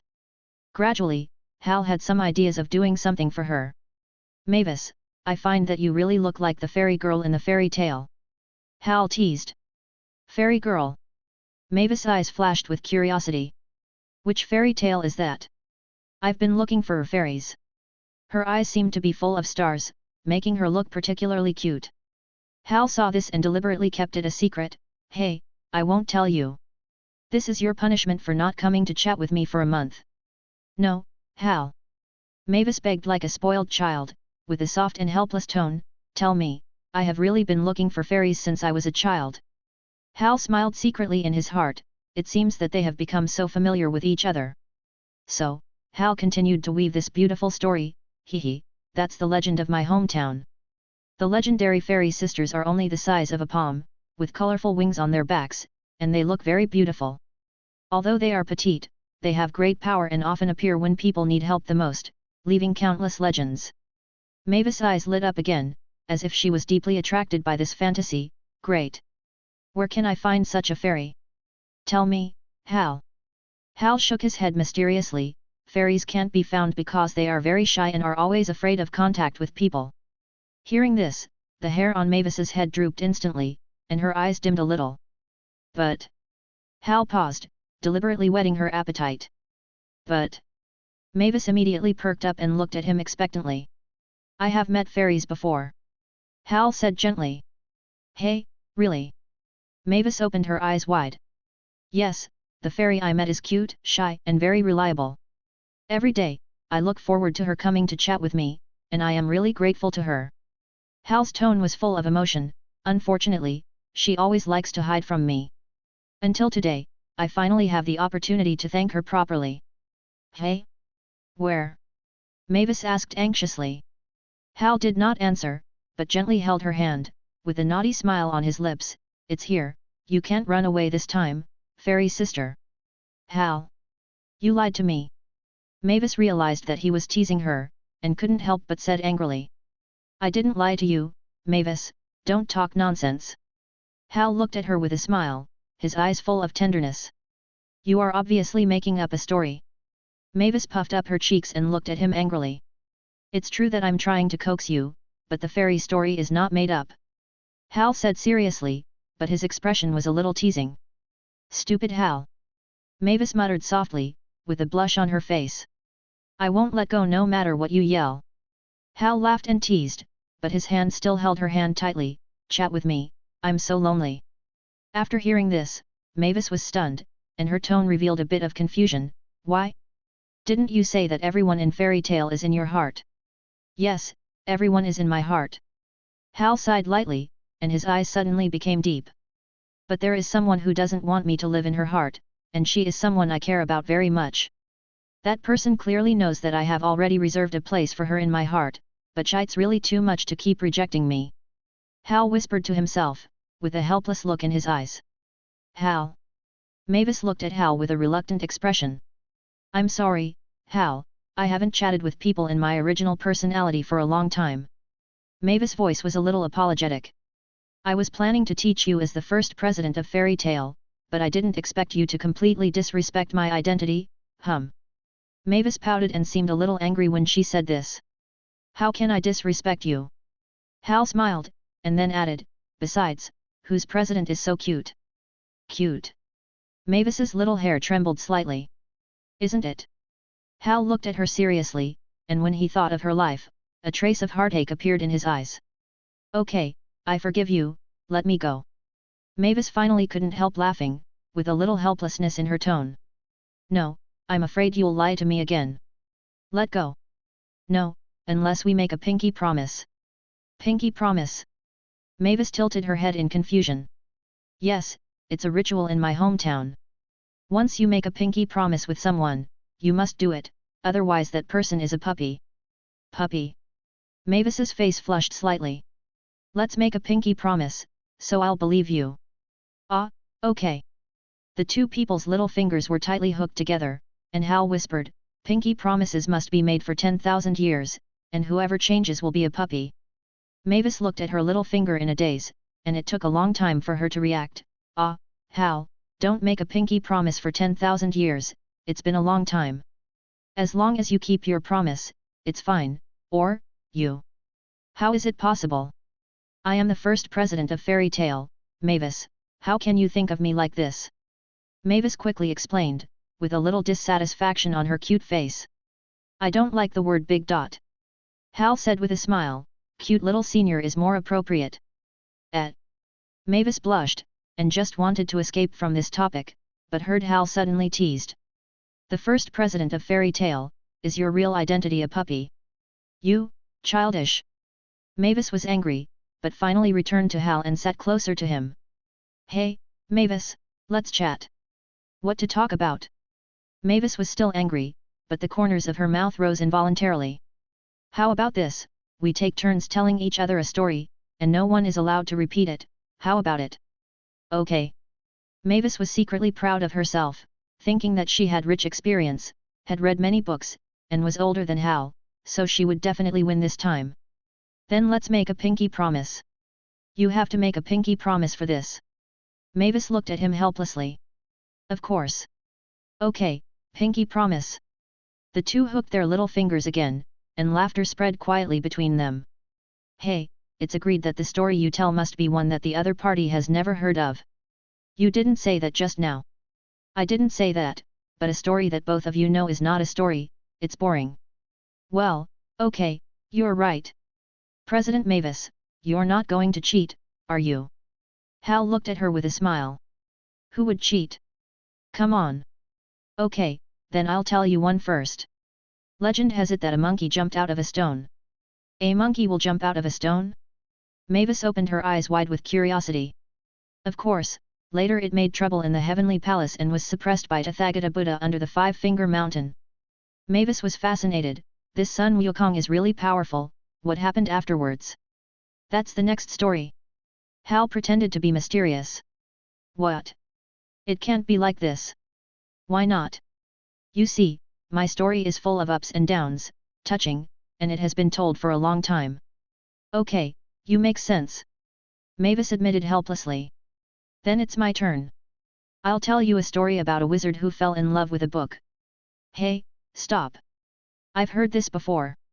Hal interrupted her, this is a story from 100 years ago, tell something new. A new story. Mavis's hair drooped weakly. She couldn't help but fall into deep thought after staying on the island for many years. After a long time, she said softly, then let me tell you a story about a girl. Oh. Hal became interested and looked at her attentively. Mavis said slowly, a long time ago, there was an island where a 6-year-old girl lived. Her parents were originally members of the Craftsman's Guild. Member, but died while performing the mission. The little girl did the most basic work in the guild alone. She worked hard during the day and slept in the cowshed at night, reading books and studying. Hal listened silently, and his eyes became gentle. Until one day, a group of wizards came to the island to plunder the treasures on the island, and burned, killed and robbed, killing almost everyone. When the little girl woke up, she found that she and the daughter of the guild president were the only ones left on the island. They lived on the island for 8 years, relying on each other, until... Mavis' voice gradually lowered, and the girl's story was told calmly. How is this story? She finally stopped and looked at Hal with a smile of expectation. It's long, but very touching. That little girl is really amazing. If I knew her, I would definitely be deeply attracted to her. Hal praised openly, and Mavis's face turned slightly red. Now it's your turn. I want to know what happened to Sun Wukong later. Mavis pursed her lips slightly, trying to hide her inner fluctuations.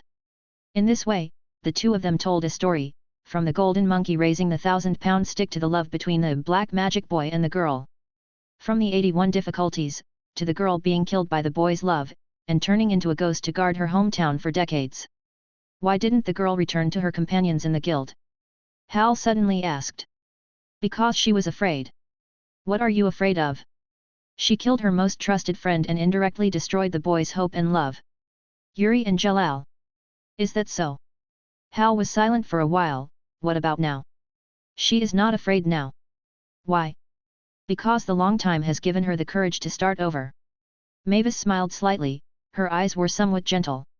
The child who used to be a child has grown up, and has really become the gentle king in the book. With kindness and warmth, he walked to the girl's side, bringing her past everyone, and you, Hal. These 4 years of conversation have made me believe in myself again. Hal slowly loosened his hand and said with a smile, you kept your promise, and I decided to believe you. Believe me? Mavis looked at him in confusion. I knew your plan from the beginning, and I support you. Hal looked at her with determination in his eyes. Mavis chuckled, and the laughter was as sweet as a silver bell, as if she had found her former self. She did not ask Hal in detail how he knew it. Because in her heart, Hal was special, just like her and the black magician boy in the story, people who were cursed by the gods. Once, someone said something similar to me, Hal. You are very similar to him. Mavis said softly. But this time, the girl will not let the gods separate them. Just like you holding my hand, but it's a little different. What's the difference? Because the girl has seen eyes full of love. The two looked at each other for a long time, and finally Hal smiled and looked away. Really, I lost to you. Hehe, now you know that I am the first president. Mavis smiled proudly.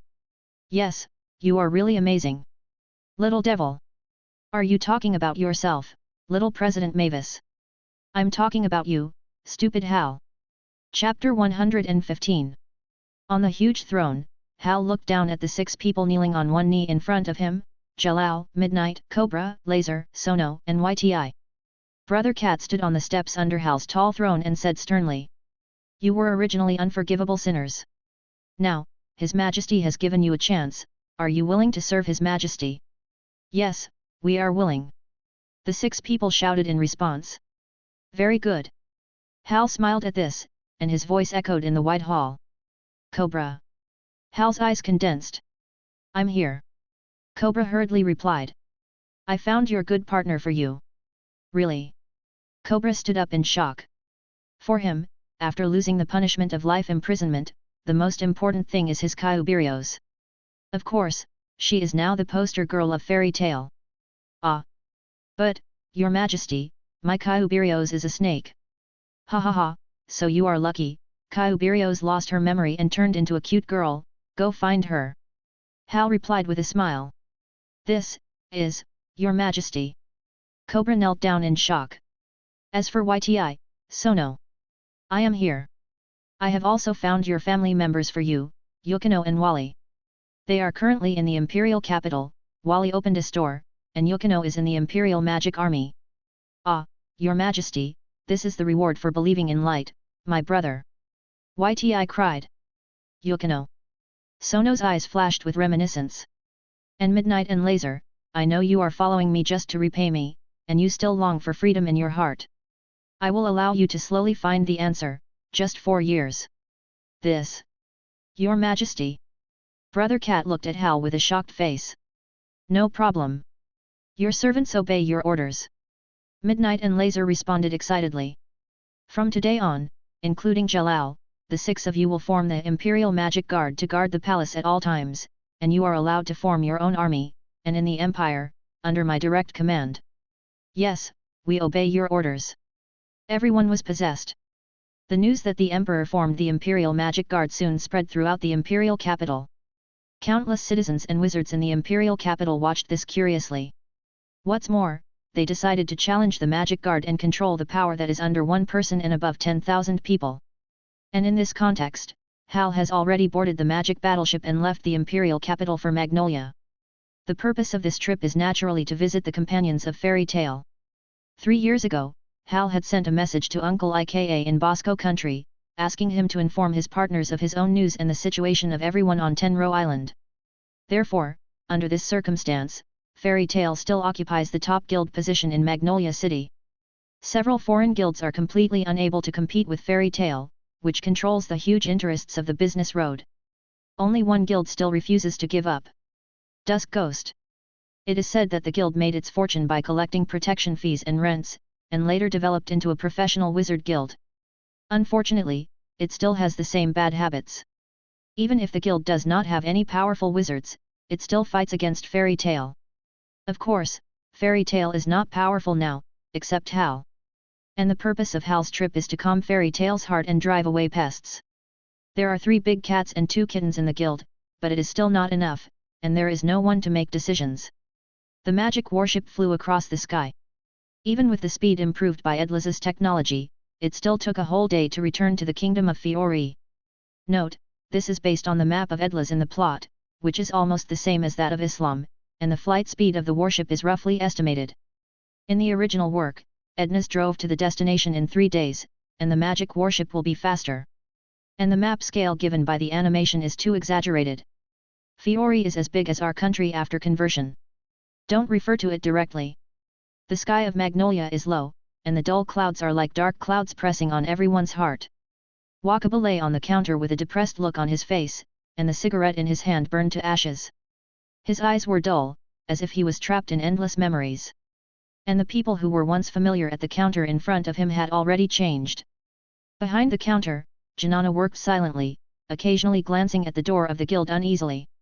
The anxiety in her heart became stronger and stronger, and she always felt that someone important was approaching. Wakaba suddenly raised his head, sighed, and said in a low voice, "Ah, Myra-chan, I miss you so much, it's been 4 years." Macau came over from the other side, frowning, holding a table. "Wakaba, stop being horny. Where is the personnel allocation table for Shangdao?" Wakaba frowned, cigarette ash fell on the table, and responded in a distracted manner. "I'm so annoyed. Macau. Where did the people come from? Do you dare to accept powerful wizards? The weaker ones can't work immediately after being accepted, it's really enough." Macau was not willing to be outdone, staring at Wakaba and yelling, "Ah! Isn't this your job?" "My job? You just stay in the guild every day, what are you doing?" Wakaba stared back unyieldingly, and their noses almost touched, and the atmosphere was full of gunpowder. The atmosphere in the hall suddenly cooled down. Everyone watched the 2 elders quarreling silently, but no one meant to interrupt. Most of the people present were just ordinary wizards who came to make a living. They usually only cared about tasks and rewards, and had no deep emotional connection with the guild. "Stop arguing." Marcus, who was standing by, couldn't sit still anymore. He frowned and put the cup in his hand heavily on the table, making a muffled sound. "Biska and Alzik are busy outside. You 2 still have the energy to argue here." He glanced at the others and his voice became more severe, "Where is Jet? Your magic should be very suitable for escorting caravans, right? What are you doing?" Jet was stunned and lowered his head in embarrassment. "Knob. Why don't you go to work?" Marcus' voice sounded like thunder, "You have enough strength, but you don't work all the time." Knob lowered his head helplessly, looking a little absent-minded. "Walian is also working outside. We are short of manpower. We can't hold on like this." Marcus' nervous mood gradually infected others. Just then, Dolar said hesitantly, "Ah, you say, is the rumor about Hal true?" The atmosphere in the hall suddenly froze. At this time, Dolar was bloated, with some food residue on his mouth. Since Libby left, he has lost his former vitality, and overeating has become his only comfort. Jet immediately retorted, "Dolar. Didn't Hal communicate with us through magic? Libby and the others are fine, why don't you understand?" Dolar responded in a low voice, with confusion in his eyes, "I know, but the rumors about Hal have become more and more exaggerated recently. And since he is fine, why doesn't he return to the guild? It's been 4 years, he's so strong, why?" A silence enveloped the entire hall. Everyone was speechless, this was also a mystery that no one could solve. Almost all the main members of the guild were wiped out, only Hal was rumored to be alive. Although there had been communication 3 years ago, the Hal who appeared in their eyes, wearing a luxurious black headdress and as majestic as an emperor, seemed to have become strange and distant. Just then, the door of the guild was suddenly pushed open, and a cold wind swept in with a tense atmosphere. Arzak held Aska, and Biska followed closely. The two were panting, and their faces were full of anxiety. Everyone was confused by their sudden appearance. Matteo stepped forward and frowned and asked. Arzak, what happened? Is the work not going well? Arzak gasped, and his eyes were full of shock when he looked up. The sky. There is a huge battleship in the sky. It's heading towards us. What? Everyone was suddenly shocked, stood up and rushed to the door of the guild. Standing outside the guild, everyone's eyes involuntarily raised to the sky. In the sky, a huge black warship was slowly approaching. The outline of the warship was huge and oppressive, as if it could cover the sky and the sun. On its hull, the flag of the Bosco kingdom was hung. The black and gold interweaving fluttered in the wind, revealing an irresistible majesty and power. The majestic posture of the warship made everyone feel an indescribable oppression. Chapter 116. In the sky, the huge black warship stood still, covering a large area of the sky, as if it was going to suppress the entire magnolia under its feet. Everyone's heartbeat seemed to be affected by the oppression of the warship, and cold sweat unconsciously oozed from their foreheads. Enemy! Dolar exclaimed in a low voice, his eyes full of fear. What a joke, who would care about our guild that has nothing but money? Wakaba extinguished the cigarette in his hand with force, his voice trembling. It's because of the money that we are cared about. The man is innocent, but the treasure is guilty. Matteo retorted in a low voice, his face solemn. Over the years, if it weren't for the help of Pegasus and Snake Princess, and the money spent on it, we would have been robbed long ago. But this warship is too big, it can destroy our entire guild with one blow. Jet looked up at the sky, and an unquenchable fear rose in his heart. The huge warship slowly descended under the gaze of everyone, and finally hovered in the air in front of the guild gate. It was too big, and the open space at the entrance of the guild was not enough to accommodate it. Everyone looked closely and saw the hatch of the warship slowly opened. With the heavy sound of machinery, a figure stood at the hatch. The black cloak fluttered in the wind, and behind him stood hundreds of magic knights wearing black armor and serious expressions. The leader, Hal, his relaxed smile and majestic temperament instantly stunned everyone. On Hal's shoulder stood Brother Cat, and on his left and right sides, Mingju and Cobra stood side by side. I'm back! Everyone! Hal suddenly shouted loudly, with a long-lost joy in his voice. The 4 years of imperial majesty were swept away at this moment, as if he had returned to the Hal of fairy tale. Mingju and Cobra looked at Hal in astonishment. They had never seen him so relaxed, even with a bit of childlike happiness. Hayar! Matteo, Wakaba, Jet, Dolar, Walian, Arzak, Biska, Nob, Marcus were all shocked.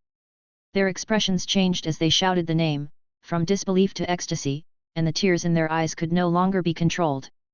Asuka, who was only 4 years old, also opened his eyes wide at this moment, looking at Hal in the sky with curiosity. Hal looked at the people below, and his smile became brighter and brighter. He jumped up, flew down, opened his arms, and rushed towards his friends who had been waiting for a long time. Hey, what are you doing? Wait, Hal! Brother Cat stood well, but the next second he encountered Hal's leap of faith. Everyone's tears were wanton, and they surrounded Hal almost out of control and hugged him tightly in the middle. Everyone gritted their teeth and tried their best to hold back the torrent of emotions, but the tears could not stop at all. 4 years of separation, 4 years of worry and anxiety, were completely released at this moment. I'm back! Hal said softly, with long-lost tenderness and comfort in his voice. Welcome back, Hal! Maccao's voice trembled, and he had long lost his calmness and strength in the past. At this moment, he burst into tears, and the emotions that had been suppressed for many years burst into tears in an instant. Hal's return seemed to have taken off the heavy burden on his shoulders. The pressure and worries of those years finally turned into peace of mind at this moment. In 4 years, the guild developed very well under the leadership of Maccao, with more and more people and wealth rolling in. However, behind all this glory, there was a burden that he could not bear. His black hair, which was originally high-spirited, was now a little white, and his face was tired. Cat Brother spread his white wings and looked at Hal, who was hugging everyone with a complicated expression, as if he knew him again. Hal followed the others into the guild hall. The familiar environment made him smile with a relaxed look, and warm memories flashed in his eyes.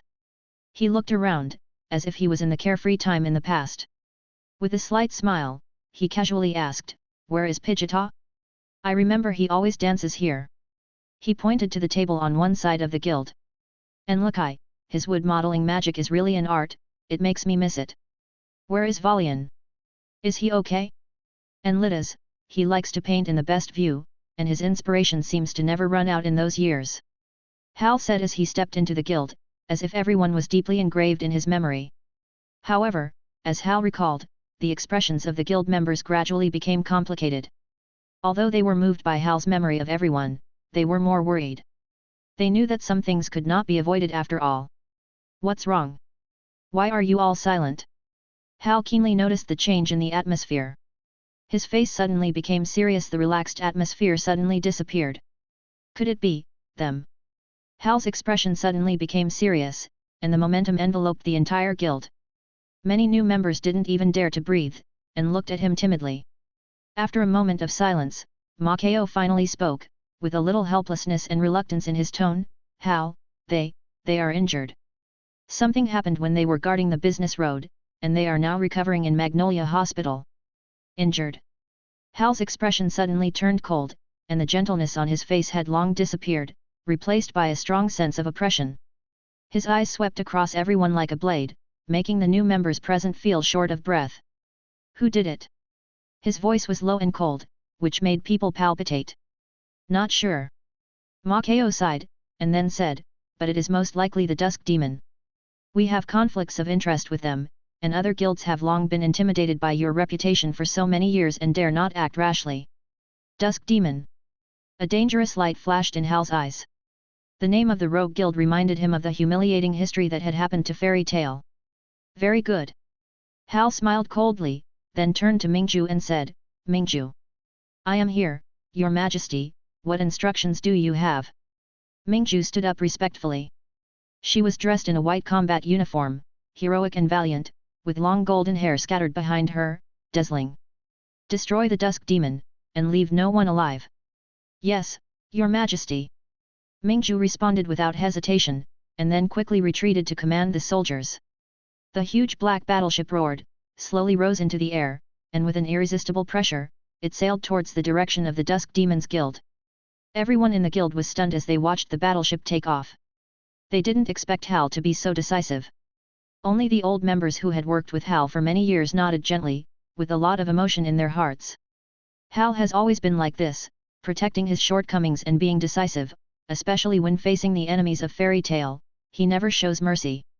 "Hal, is this too much? After all, the Dusk Ghost is also a guild recognized by the council." Matteo tried to dissuade him. "After all, this is a battleship of the Bosco Empire in Fiore's airspace, which may cause unnecessary trouble." "Council? Don't worry, they dare not touch me now." Hal waved his hand nonchalantly and smiled faintly. He walked to the counter casually, poured a glass of wine, and tasted it slowly, looking very relaxed. Soon after, the residents of Magnolia looked up at the sky, their eyes focused on the black battleship that was floating majestically. The battleship exuded a solemn and heavy pressure, covering the sky and the sun. Inside the battleship, Mingju stood in front of the command desk with a stern look, her eyes as sharp as a knife. Her eyes were fixed on the magic screen, which was the image of the Dusk Ghost Guild. "Activate the triple magic array, the magic cannon, and do not hurt innocent people." Her voice was calm and firm, with an unquestionable momentum. "Yes, General." The magic knight in black armor received the order respectfully, and then quickly withdrew to execute the order. Not long after, in the shocked eyes of the citizens of Magnolia, a corner of the battleship shone with a dazzling blue light. It quickly condensed into a huge magical energy, and it shot towards the Dusk Ghost Guild like a punishment from heaven. Boom! The deafening explosion echoed over the entire city. The area where the Dusk Ghost was located was shrouded in a dazzling light, and then there was a dull aftermath vibration, as if the entire city felt the destructive power. Residents poured out from everywhere, looking up at the sky with surprise and uneasiness written on their faces. "What happened?" someone whispered. "It seems to be the direction of the Dusk Demon." Another person responded, his eyes full of fear. "Is there a fight? How did the Dusk Demon offend such a big shot?" "Wait! Look!" A resident pointed to the sky, the flag hanging on that battleship. "That's the emblem of the Persco Empire." "Hal! It's Lord Hal!" Suddenly someone shouted excitedly. It's true. I was just at the door of the guild. I will never forget Lord Hal's voice in my life. He grew up here with us and is the pride of Magnolia. Lord Hal is really back. I knew it. I knew those rumors were false. He became the Emperor of Persco and now he's back to Fairy Tale. Cheers and whispers gradually broke out in the crowd, and many residents had tears in their eyes. Finally, I can rest assured for Fairy Tale. The Dusk Demon has been doing more and more excessive things over the years. But they were powerless to resist. Now that Lord Hal is here, everything will change. Ha ha ha. Hal is back, so Natsu and the others will definitely come back too. The residents' joy almost filled the entire city. For 100 years, Fairy Tale, as the only wizard guild in Magnolia, has always been the pride of their hearts. Especially before the incident on Tenro Island, almost everyone hoped that their children would join Fairy Tale in the future, which was the glory and honor of the entire city. And Hal's story, as the most dazzling legend in Fairy Tale, has always been talked about by people.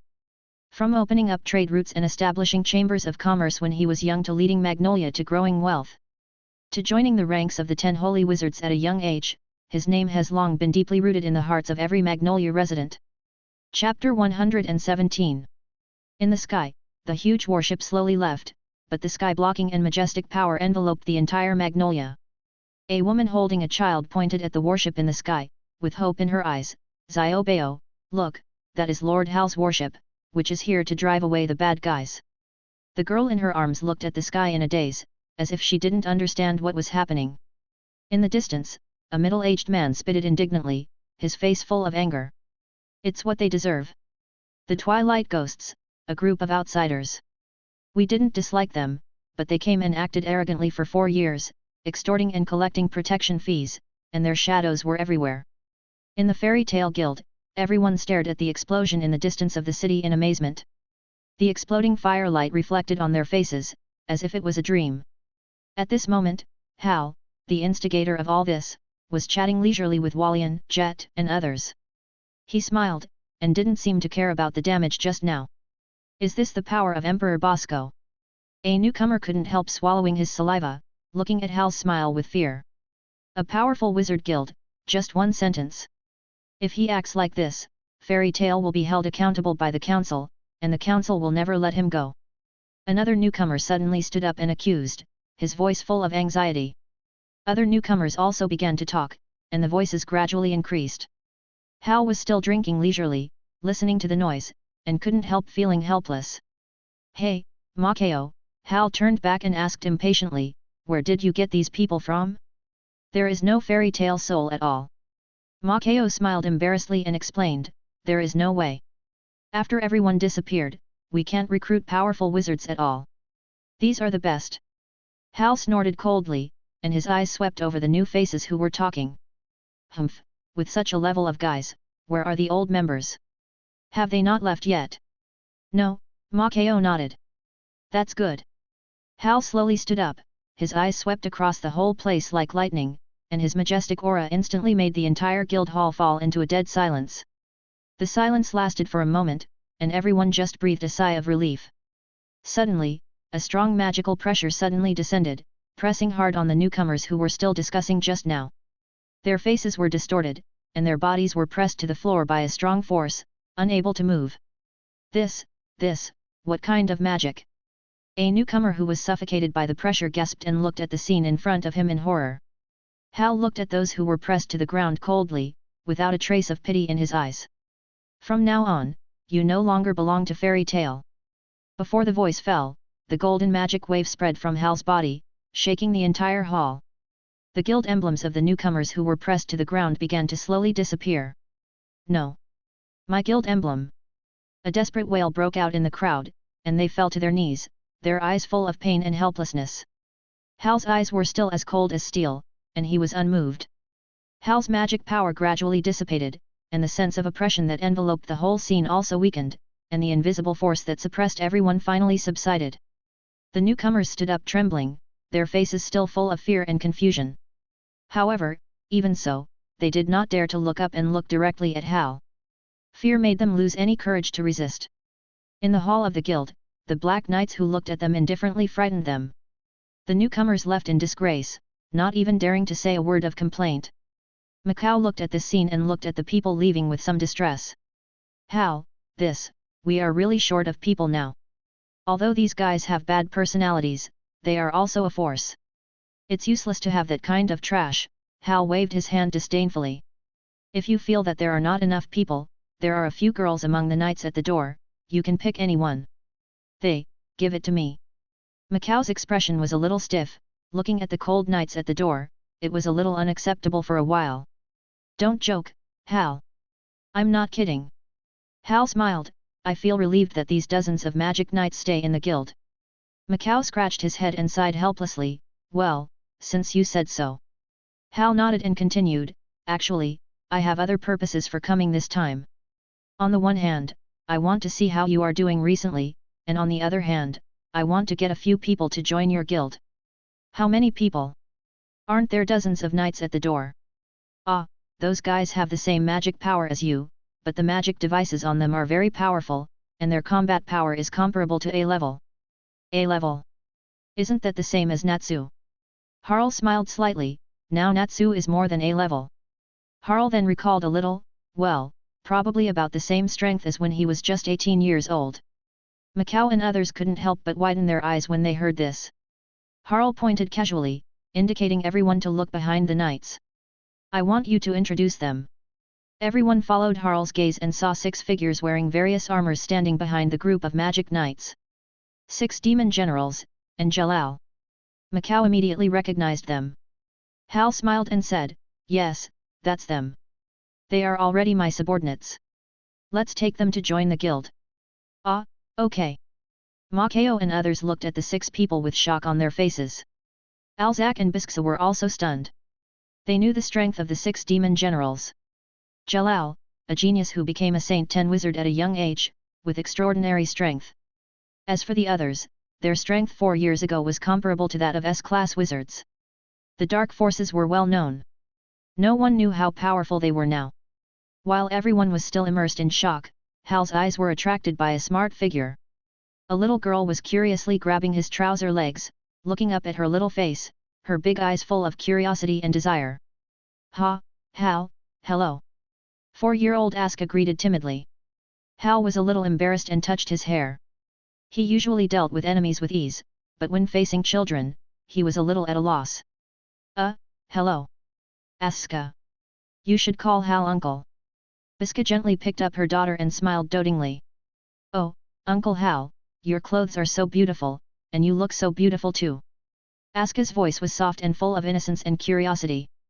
This is my and Arzik's daughter, Aska. Biska said proudly.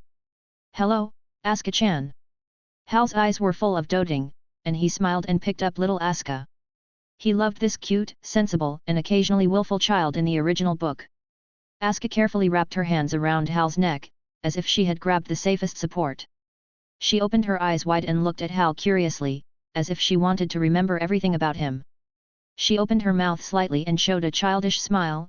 Uncle Hal, are you a super powerful wizard? Hal gently stroked Asuka's hair, and said in a gentle voice, Asuka, you are so smart.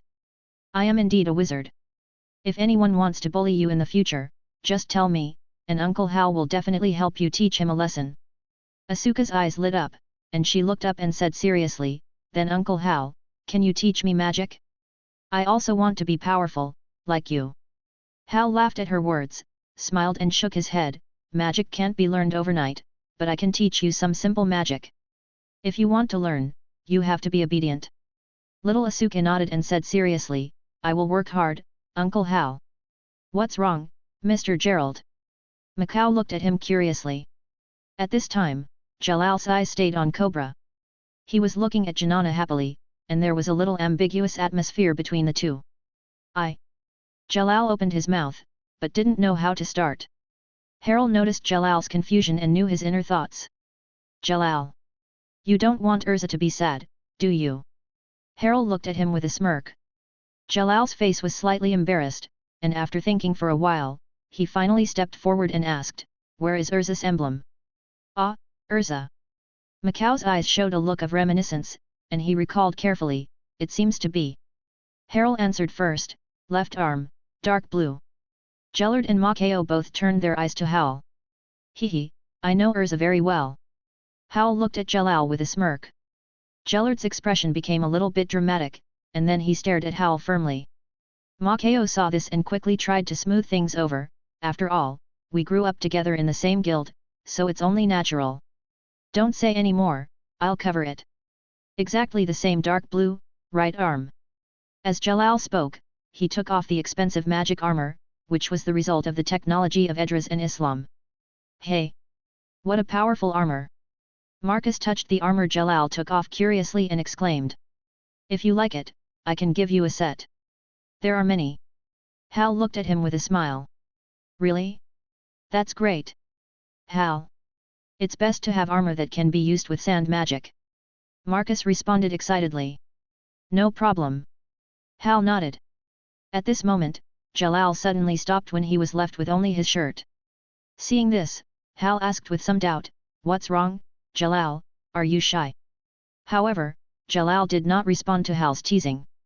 With gentle nostalgia and deep recollection in his eyes, he raised his head and said. Change the color, I like scarlet. Jalal quickly stamped the guild emblem, found a corner, and seemed to be thinking. Hal did not bother him again. Since leaving prison, Jalal has always been in a daze for no apparent reason. Hal understood that this guy's life was indeed a bit tragic, and now he was probably thinking about how to face Urza and the rest of his life. In this way, Hal stayed in the guild for a full half-month, fully enjoying the joy of reuniting with everyone, and also learned about everyone's stories in the past 4 years. Half a month later, Hal stood at the door of the guild, and everyone from Fairy Tale reluctantly bid him farewell. Hal, do you have to go? Marcus' voice was full of reluctance. Uncle Hal, don't go. Asuka's little hand tightly grasped Hal, trying to keep him. Seeing this, Hal smiled and picked up Asuka, and touched her hair lovingly. There's no way, Uncle Hal has to work hard to protect Asuka and everyone. Seeing this, everyone fell silent. In the past half-month, Hal told them about the enemy predicted by the first President Mavis, and everyone felt the urgency. In order to cope with the upcoming challenges, Hal left hundreds of knights in the guild, allowing them to concentrate on improving their strength so as not to be dragged down by the busy guild affairs. Hal believed that with these pressures and urgency, they would be stronger than in the original book. Hal held Asuka, took 2 rings from his left hand and handed them to her. Asuka, this green magic ring is for you, and the other black one is for Romeo. This is my gift to you, for self-defense. Don't use it to bully others.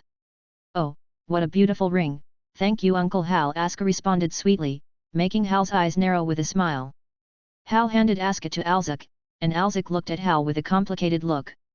Don't worry, Alzuk, I have improved these 2 rings. They only protect the magic circle and there will be no danger. No, Hal, I'm not talking about that. Alzuk said in a heavy tone, you have worked hard for the past 4 years. I misunderstood you before. I escaped from the Tianlang Island incident alone and didn't take care of everyone for 4 years. I'm really sorry. Alzuk shed tears in pain. Hal didn't tell the guild that he was just a clone now. After all, this kind of thing was too shocking to the world, and it was not easy to explain now. Let's wait 3 years. It's human nature. I would think so from your perspective. Hal patted Alzuk's shoulder and said with a smile. Alzuk felt Hal's comfort and couldn't help but blame himself more. Hal looked at this suspicious man helplessly. Although his personality sometimes became a shortcoming, he had more advantages that made Hal feel that this man was worth relying on. Hal turned to Macayo, wait for Romeo to come back and say hello for me.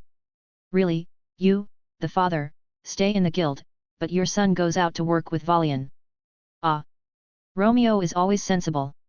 Macayo responded with distress in his eyes. Remember to give him the ring for me. Don't worry. That's it. See you in 3 years. Remember to prepare a celebration party. After that, Hal and Mingju turned around and boarded the black battleship, and a huge roar sounded. Yes, goodbye, Hal. No, Fairy Tale 4th Generation President.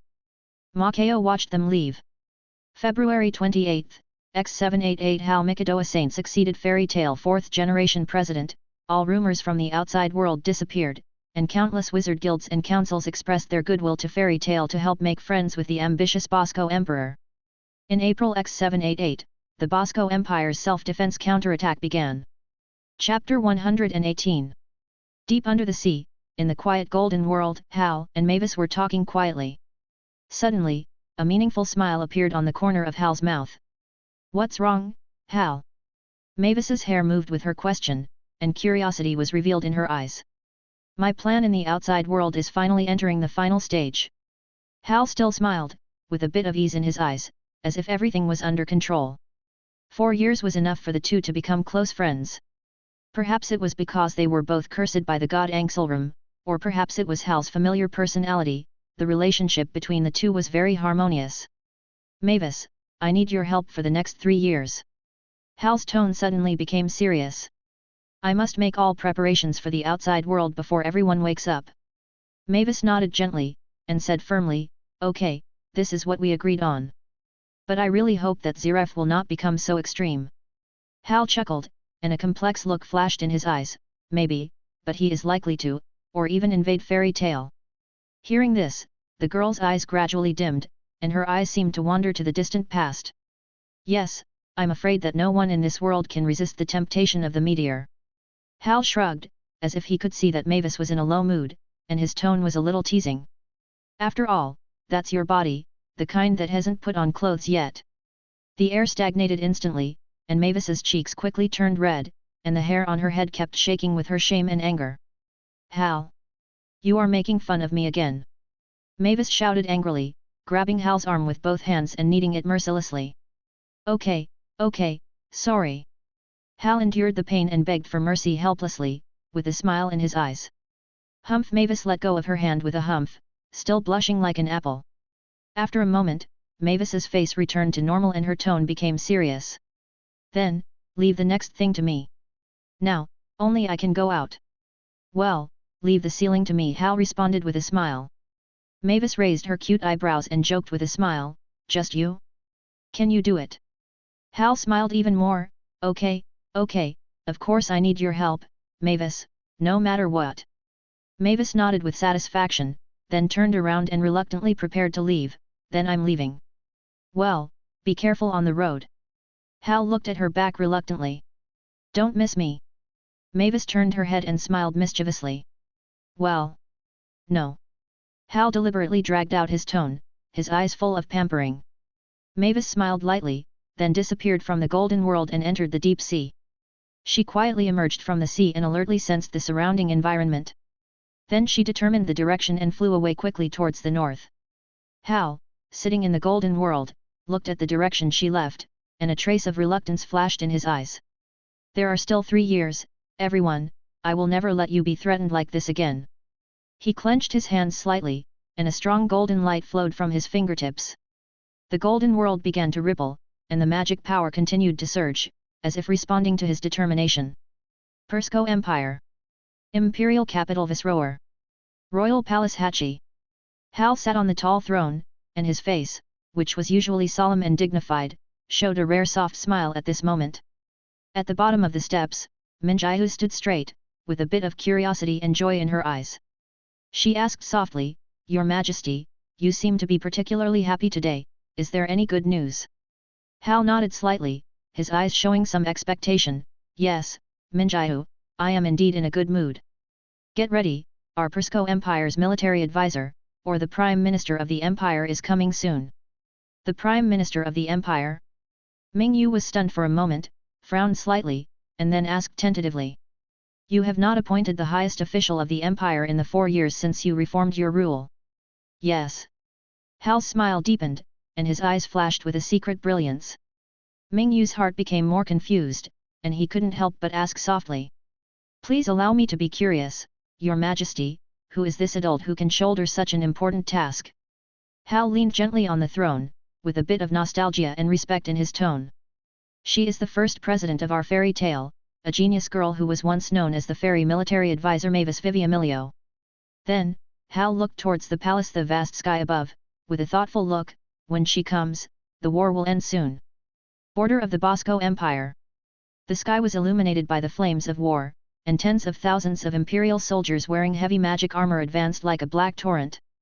They held weapons flashing with magic light, and the runes on the shields vibrated with their footsteps, emitting a cold light. In front, the leader of the Imperial Magic Knights waved his sword and pointed to the distance, and ordered in a deep voice, "Forward! Crush their defense line at all costs." On the battlefield, flames and blood intertwined, and hundreds of thousands of people fought each other. The earth trembled, and broken limbs and broken weapons filled the battlefield. The corpses piled up like mountains, and the air was filled with the smell of blood and gunpowder. The flames rose from the ground, and even the sky was dyed scarlet. Here, it has become a real Shura field. Dozens of small kingdoms in Ishgar are trying to shake the rule of the Bosco Empire under the manipulation of dark magic believers.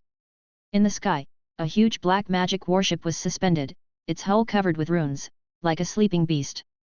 The outline of the warship was like a dark giant shadow swallowing the sky, and the pressure was suffocating. Standing on the bridge, Jalal stared at the battlefield below, his fists clenched, his brows furrowed. Blood was sprinkled on the ground like rain, and screams came heartbreakingly. These apostles of the dark magic, they still refused to give up the control and trampling of life. Jalal's voice was heavy, and his eyes were full of deep sorrow. Yes, His Majesty sent us here in the hope of minimizing the death of life. We have to act, Jalal. Altair stood beside him, her face no longer had the coldness of the past, but a complicated expression instead. Well, it's time to act. Jellard said word by word, his eyes swept across the battlefield, and finally focused on the center of the chaotic sea of people, where the enemy commander was. Jellard raised his hand, and the Imperial magic guards behind him immediately lined up neatly. These knights in black armor are all elites of the Bosco Empire. The magic power of each of them has been strengthened by Ultia's second magic source, almost reaching the level of S-class magicians. What's more terrifying is that the magic devices on them are the strongest weapons tailored for the Empire, which can multiply their power. Such a powerful legion is enough to make the entire battlefield tremble. We are His Majesty's most loyal and sharpest blade. We, the Imperial Magic Guards, will put an end to all those who dare to resist the Empire. Jellard's voice echoed in the sky, shaking everyone's heart like thunder. Led by Jalal, assisted by Altair, and with the 6 demon generals as the backbone, the Empire's strongest magic army appeared. Jellard raised his hand lightly, his black cloak fluttering in the wind, his voice was cold and resolute. Gentlemen, come to the battlefield, let this land witness the power of the Empire. As soon as the words fell, the Imperial Magic Guards moved quickly, jumping down from the huge magic warship like demons in the dark. 1,000 black shadows suddenly appeared in the sky. They passed through the clouds silently and fell to the ground as fast as meteorites. Each Imperial Magic Guard was protected by a powerful magic device. The black armor was engraved with runes, and it burst out with blazing light during the fall. Before the enemy soldiers could react, they saw countless dark figures suddenly appearing above the sky, with overwhelming pressure, as if the end of the world had come. The screams of fear came one after another, but before they could react, these figures, like evil spirits in hell, silently penetrated the center of the battlefield. What is that? The enemy commander looked up at the sky, his face pale, his voice trembling with fear. The height of several thousand meters did not cause any harm to the Empire Magic Guards. When their bodies approached the ground, they shook violently, and the power of the magic device released a powerful shield, instantly dissipating the impact of the fall, allowing them to land steadily and unscathed. The earth roared, and the ground was shattered by their arrival, and the dust was flying. The magic guards stood up from the dust and swept their cold eyes to the surrounding enemy troops. They landed in the center of the enemy. At this moment, the enemy soldiers around were already terrified. The 1,000 warriors in black armor in front of them were like demons descending to the world, carrying unstoppable magic pressure. The Empire Magic Guards quickly took action. Their movements were as neat and deadly as assassins who had been trained for many years. The light of the magic device flashed, and the weapons in their hands cut through the air, easily cutting through the enemy's armor and flesh. It's the enemy Empire's Magic Guard Corps. Retreat! Retreat quickly! But it was too late. The attack of the demon guards was extremely accurate, and they penetrated the enemy's command center at a lightning speed. Jalal stood in front of the team, with golden light around him, and then several huge magic circles appeared beside him in an instant. The magic power poured out like a tide, sweeping across the battlefield in an instant, tearing the enemy's defense line into pieces. The 6 demon generals and others stood at the back of the battlefield, and their hands waved gently, and the terrifying magic spread like a tide, engulfing the enemy soldiers. Every outbreak of magic would take away hundreds of lives. The Empire Demon Guards ruthlessly crushed the enemy, gradually disintegrating their will. "We are the sharp blade of the Empire, we are His Majesty's loyal knights." Jalal's voice resounded through the battlefield like thunder. His magic penetrated everything on the battlefield like a meteor, and the golden flash instantly tore the enemies blocking in front into pieces. The breath of magic and death enveloped the entire battlefield. The Imperial soldiers were originally fighting fiercely with the dark magic believers and were in a bitter battle. Shouts and painful howls were heard everywhere. In this hellish battle, everything suddenly changed. The black magic shadow falling from the sky instantly attracted the attention of all the Imperial soldiers. These warriors wearing armor and holding weapons were fighting hard. But when they looked up at the thousands of Imperial magic guards descending like covering the sky and the sun, they showed astonishment and awe in their eyes. "Yes! It's the magic guards! They are coming!" A young Imperial soldier stood still for a moment, and then an unbelievable expression appeared on his face. "The strongest magic corps in the Empire! Oh my God, our reinforcements are finally here!" Another older soldier couldn't help but mutter to himself excitedly, holding the weapon in his hand tightly. These soldiers on the ground have been fighting with the enemy for a long time, and their bodies have long been exhausted. But when they saw the black demon guards descending from the sky and rushing into the enemy's formation with overwhelming pressure, they instantly felt a strong sense of security and morale. They are really devils. No, they are simply gods of war. A wounded officer wiped the blood from his face, his eyes full of awe. He had never seen such a shocking scene. Thousands of Imperial demon guards were like the gods of death, rushing into the center of the enemy silently with irresistible power. The surrounding Imperial soldiers stopped fighting and stared blankly at the black armored demon guards who fell from the sky like devils and then instantly cut into the core of the enemy. The atmosphere of the battlefield changed dramatically at this moment. They were sent by His Majesty to end this battle," a soldier murmured, with deep admiration in his eyes. Cat Brother and Ultiya on the battleship looked down at all this, without any expression on their faces. They knew that it was all over. The attack of the Imperial Demon Guard will bring another victory to the Bosco Empire. Blood and fire intertwined, and the cruelty of the battlefield made all those who witnessed it despair. The Imperial Demon Guard, Jalal, and the 6 demon generals joined forces, with the majesty of Hal and the Empire, and ruthlessly destroyed everything in front of them. And next, what Brother Mao has to think about is how to unify the entire Ishgar continent within 3 years. While Brother Mao was thinking distressedly, the sea is like a mirror, vast and boundless, and the occasional wind sweeps up a few waves. However, on this quiet sea, a small figure is flying across.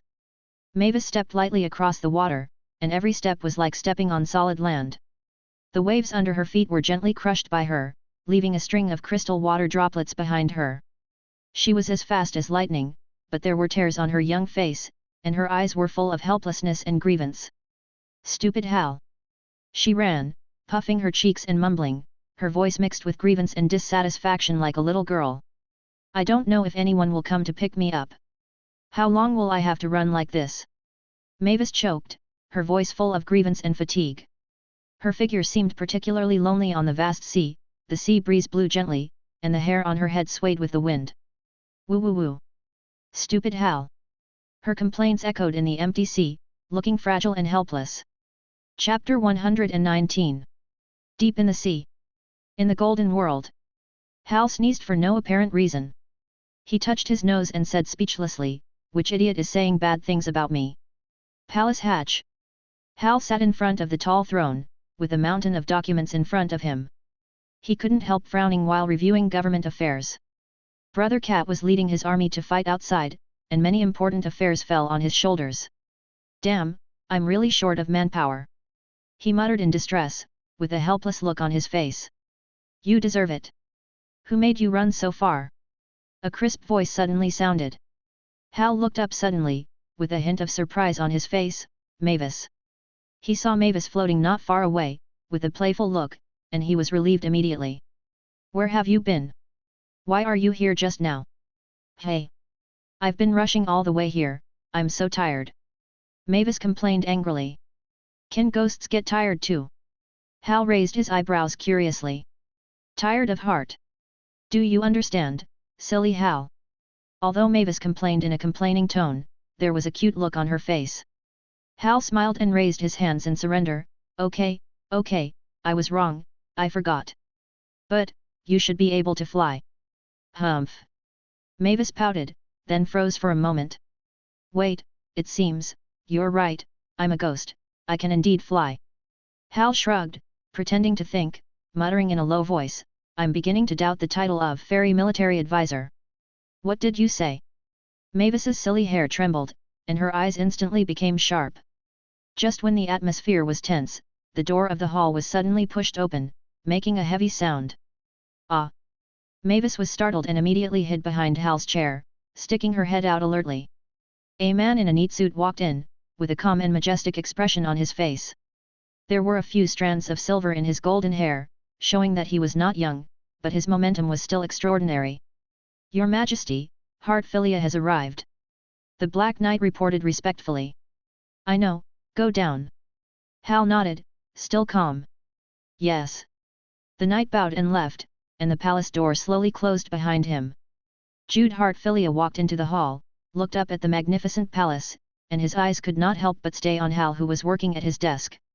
He took a deep breath, then knelt on one knee and bowed his head solemnly. Jude Heartfilia, meet your Majesty. Mavis carefully poked his head out from behind Hal's chair, his eyes full of curiosity. Who is he, Hal? Mavis asked in a low voice, with a bit of curiosity in her voice. The father of our guild member, a very business-minded man, came to help me deal with affairs. Hal saw her little head sticking out from behind the chair, couldn't help but be amused, and explained in a low voice. Oh! Mavis responded softly, then leaned behind the chair and quietly looked at Jude in front of him. Jude kept kneeling on one knee, although he was puzzled why Hal didn't say anything for a long time, but he didn't dare to look up. He knew the majesty of the young emperor, and he had heard rumors that even the council had to bow in front of him. Hal glanced at him and coughed lightly, don't be so reserved, the Heartfilia family was also a noble, stand up. Yes, your Majesty. Jude replied respectfully and slowly stood up. The two looked at each other in silence for a moment, looking at each other. After a while, Hal spoke first, do you know why I summoned you from far away Fiori? Jude lowered his eyelids slightly and said respectfully, I have heard a little, but I don't understand the reason. I wonder if your Majesty can teach me. Hal smiled slightly, of course it's for your precious daughter, Lucy. Lucy. Jude was shocked when he heard it, and his eyes were full of worry. How is she now? I heard that she was involved in a huge incident. I haven't seen her for 4 years. Jude's voice revealed deep worry and helplessness. I have been to Fairy Tale and her home, but I can't find any trace of her. Hal nodded, his tone slightly comforting, she is fine, just a little injured, and it will take 3 years for her to wake up. She is safe now. Hal briefly told Jude what happened. Hearing that Lucy was safe and sound, Jude finally let go of his worries, his tense shoulders slowly relaxed, and a trace of gratitude and relief appeared on his face. Your Majesty, I feel relieved with these words. I asked you to come here not only for Lucy. Hal's eyes sank, with a hint of meaning deep. You are old. After that, the green magic rose from Hal's hand and gently wrapped Jude. The warm light was like a spring breeze, dispelling the fatigue and aging in his body. Jude was surprised to feel the changes in his body, and he gradually regained the vitality of his youth.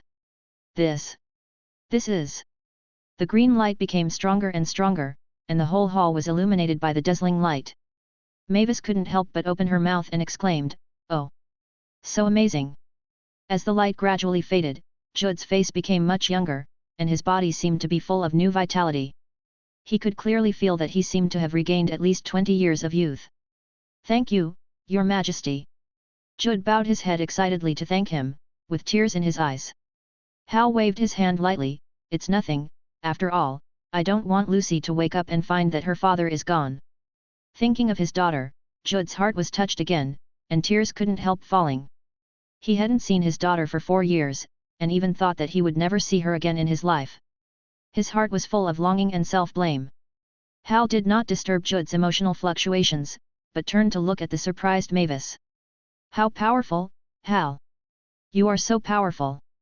You didn't let me see this kind of power when we were at the bottom of the sea. Mavis was excited. What should I show you? Hal looked at her helplessly, it was useless at that time. That's right. Mavis nodded thoughtfully. Ignoring Mavis's occasional disconnection, Hal turned his eyes to Judd in front of him again, and his voice was full of the majesty of the Emperor. Judd, I need you to help me control and develop the economy of the Empire. In return, I can restore your former status and even let you go further. Your Majesty, this. Judd was shocked and couldn't believe what he heard. Hal's eyes were steady and his tone was firm. Or, if you want to see your future grandchild or granddaughter born, I can help you. After hearing this, Judd no longer hesitated and immediately bowed. I, your servant Judd, am willing to serve your Majesty. Very good. Hal nodded with satisfaction. Then, he ordered loudly, come. Pass the order to appoint Judd Hartfilia as the new Minister of Finance of the Empire. Judd quickly withdrew and prepared to take over the new job. For him, as long as he could see his daughter Lucy again, he was willing to give up everything he had now. What's more, Hal's request was exactly what he dreamed of. In the hall, Mavis was complaining softly, and her little hair was turning around, looking dissatisfied. What about me, Hal, the big liar? Ah! Hal didn't react for a moment, and then laughed. So anxious, Mavis. What are you talking about? I'm not anxious. Mavis pouted and glared at him dissatisfied. Okay, your official position is very important, I will summon the ministers to make a formal announcement. Hal comforted her helplessly. Hey! That's better, hee hee. Mavis's expression quickly became happy, and the speed made Hal feel ashamed. 3 days later, Cat brother, Jalal, Altair and others returned triumphantly on the black battleship to the Prisco imperial capital. The people of the imperial capital were boiling, and they rushed to the streets to welcome them. This was the biggest victory of the Prisco Empire in recent decades. Neighboring countries surrendered one after another, and Prisco's territory expanded to the area of 3 Fiori kingdoms. The whole country celebrated, and the atmosphere was extremely grand. Jalal wore blue armor, and the white and blue cape fluttered behind him. He walked on the red carpet, and the people cheered one after another. I didn't expect that one day I would enjoy so much love. Jalal's eyes flashed with emotion. Humph, thank Hal, little brother Jalal. Brother Cat raised his head and walked with confidence, looking at the group of cats in front of him. Lady Altair is so beautiful. Lady Jalal is so handsome. Our cat minister is still the most confident, look at his steps. The cats squatted on the shoulders of the crowd or flew over their heads, talking proudly. The 6 demon generals followed the 2 people and the cat and walked in the middle of the team, their eyes full of enjoyment and joy. Perhaps, I'm beginning to like this feeling, the feeling of seeking happiness for others. Laser raised his hands high, intoxicated by the cheers. Yes, but the ones who deserve this love the most are the imperial soldiers fighting bloody battles on the front lines. Cobra suddenly said in a deep voice. After hearing this, the others were rarely without refutation, a complicated look appeared on his face. Perhaps, we need to report this to His Majesty. Midnight's eyes became deep. Behind them, thousands of imperial magic guards followed them in an orderly manner, and the murderous atmosphere filled the surroundings, making the people both proud and awed. Chapter 120. Hal sat on the throne, looking down at the ministers below with dignity. In the hall, Cat brother, Mingju, Jalal, 6 demon generals and other ministers touched their chests with their right hands, bowed slightly, and looked at him respectfully. Minister Cat, Jalal, Cobra. You have done a good job. In this way, the border of the empire may be able to rest assured for decades. Hal's tone was solemn, with a satisfied smile on the corner of his mouth. The people below stood up straight and listened to Hal's praise. However, Hal's tone suddenly became cold, with a deep ambition. But it's not enough. Hal's words seemed sonorous and powerful, full of desire for power and determination to expand the territory. As he said, his right hand gently pressed against his body, and the magic power around him instantly enveloped everyone present. The temperature of the entire hall seemed to drop suddenly. What I want is the whole Ishgar. As soon as the words fell, the whole hall fell into shocked silence. Except for Brother Mao and Ulti, everyone was stunned. They couldn't understand Hal's crazy decision. Kebra was the first to stand up, kneeling on one knee, and said earnestly. Your Majesty, why do you have to do this? We have occupied 1/3 of the territory of Ishgar. Before this, the soldiers of the Empire have also gone through decades of fighting. We need to recuperate. Not enough. Hal's voice was cold. But, Your Majesty, our army is really not enough to conquer the whole Ishgar. Laser also stood up, with deep anxiety and helplessness in his voice. I said, not enough. Hal's voice was like cold thunder, and the magic power around him was strengthened again. The powerful magic made the air in the hall seem to be squeezed and unable to flow, and cold sweat oozed from everyone's forehead. What's going on, this magic? Midnight's face turned pale, with fear in his eyes. He looked at Hal, who was leaning on the throne at the moment. The violent magic power was swaying in the air, and he could not see Hal's face clearly. At this moment, Hal seemed to be as terrifying as a god in the abyss. Why is Your Majesty's magic power so strong? Kong Nai's voice was filled with fear, and cold sweat kept dripping from his forehead, looking very terrified. At this time, Hal's magic power had reached the level of the lower level of the 12 shields of the Holy Guard, and the powerful energy fluctuations could already affect thousands of miles away. This magic power was the magic seed brought by Mavis, and Hal's body continued to condense and cultivate 60% of magic power. We only have 3 years. After 3 years, what I want is a magic military force that can rival the Albarez Empire. Hal said coldly, and the magic power slowly converged, easing the tense atmosphere in the hall. Laser and others breathed rapidly, and they were almost unable to breathe because of Hal's pressure.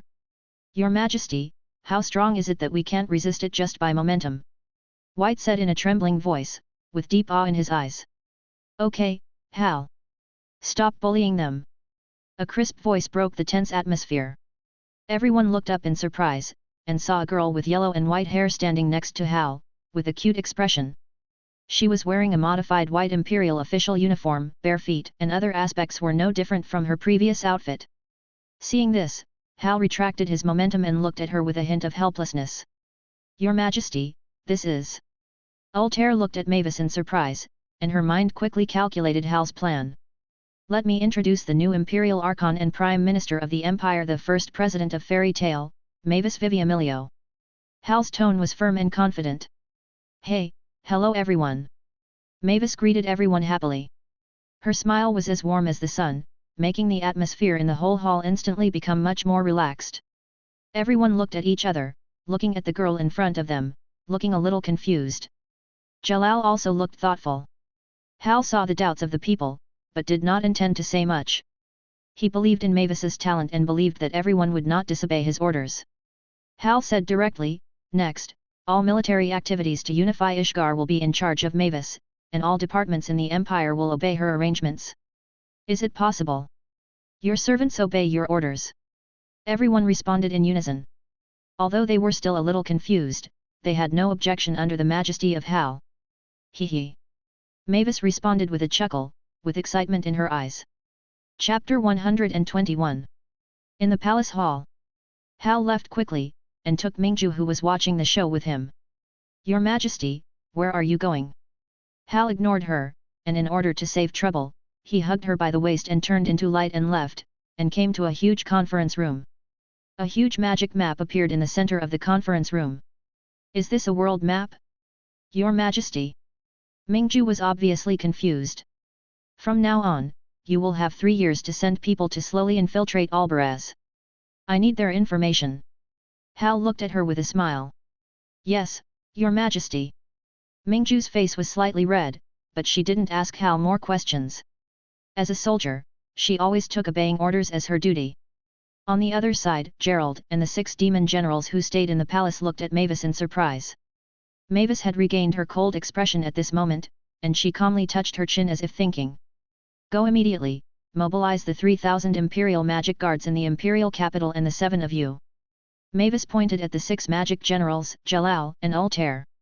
Seeing this, Cat Brother understood and immediately pulled the eager Melty away.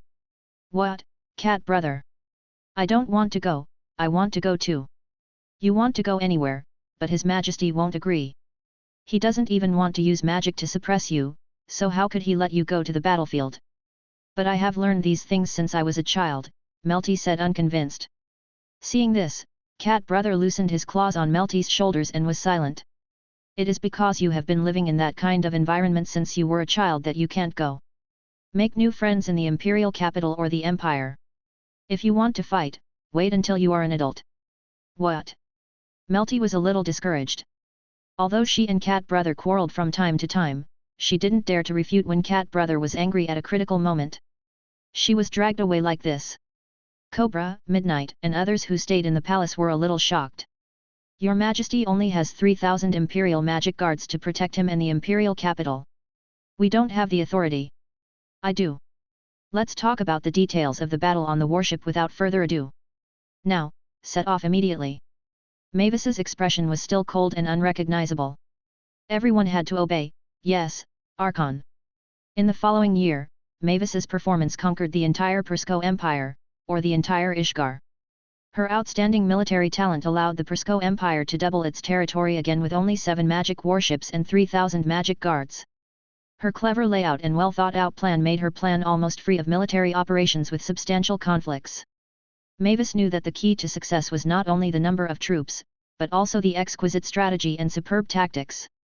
She cleverly used the strengths of Jalal, the 6 magic generals, and Altair and other 7 people to design a seamless tactic. Jalal is good at battlefield control and meteor-like speed. He only needs 1 celestial magic to demoralize the enemy in the battlefield against the enemy country. The 6 magic generals also have their own unique skills, and they have played a vital role in different battlefields. Altair cleverly coordinated the forces of all parties with her unique time magic and keen psychological tactics to ensure the smooth allocation of logistics and resources. However, this alone is not enough. Hal and Mavis's goal is to unify the entire Ishgar. In order to rule Ishgar, Mavis adopted an extremely cautious strategy to avoid unnecessary killing as much as possible. She believed that by controlling key nodes and clever layout, she could make the enemy have no way to retreat and finally succumb to her wisdom. So, after nearly 2 years of layout and deployment, she successfully led all the black magic believers in Ishgar into a huge city. November X789. The headquarters of the Ishgar Black Mage Alliance gradually took shape, and the dragnet laid by Mavis was tightening above the city. Almost all the black mage believers in Ishgar gathered here, and what awaited them was doomed destruction. Jellard and the other 7 leaders sat high on the huge magic circle suspended above the city, overlooking the hundreds of thousands of black mage believers gathered below. Under the setting sun, dense black warships emerged on the distant skyline, and hundreds of imperial warships were suspended in the air, as if the shadow of death enveloped the entire city. Jalal looked at all this gloomily, and murmured, "It's finally come to this." A high-ranking black mage approached Jalal flatteringly, "Yes, Lord Jalal, the fleet of the Bosco Empire is about to be crushed by your celestial magic, and Lord Ziref will also be happy about it." In the past 2 years, Jalal has gradually won the trust of the entire Ishgar black mage believers. His terrifying strength has caused heavy losses to the Persco Empire, and hundreds of black warships have fallen one after another. The black mages have regarded him as the strongest black mage of the contemporary era, and even called him the ruler of the dark world above the gate of Hades. "It's all over at last," Jalal said coldly, and black magic power surged from him, dyeing the entire sky black. The black mage believers below felt this power and instantly fell into a frenzy. "Ha ha ha, we will eventually rule Ishgar. Master Jalal is here, the Empire's warships are all targets. The Emperor of the Persco Empire is so stupid that he sent so many warships to die. Yeah, it's so stupid. Hundreds of warships have been chasing us for half a year. I didn't expect that it would gather all our strength together. Damn the Persco Empire, damn the Persco Emperor, damn them all. Wait until Master Gerald's meteorite smashes them all down. I can't wait to see the Imperial battleships fall, ha ha ha ha, it's been a long time." Just as they were still making noise, a huge white flagship slowly emerged from the fleet in the distance, and hundreds of black battleships around it seemed to shrink against it, guarding it as it continued to move forward. In the command room, Mavis looked at the magic image and frowned slightly. "It's finally over. If I had known it would be so troublesome, I should have called Hal over." "Oh? I heard you called me." A lazy voice came from behind, and Hal slowly walked out with a gentle smile on his face. "Hal! Look, I'm going to succeed." Mavis pointed at the magic image excitedly, like a proud child. "Oh, there are so many people." "Yes, almost all the dark wizards in Ishgar are here." Mavis raised her head proudly, expecting Hal's praise.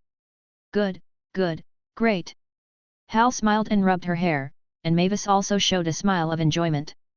Just then, the magic door opened, and Altair walked in with a smile on her face. Seeing her, Mavis immediately restrained her smile, slapped Hal's hand away, and said coldly. Next, just contact Jalal to come back. Silent Hal. Your Majesty, Archon, Jalal is back. Seeing this, Altair began to report seriously, but there was a hint of smile in her eyes. Soon after, Jalal entered the room. He knelt on one knee and saluted Hal and Mavis. Your Majesty, Archon, my mission is complete. Get up, Jalal. Hal waved his hand. There are no outsiders, why do this? Maybe you will be my brother-in-law in the future.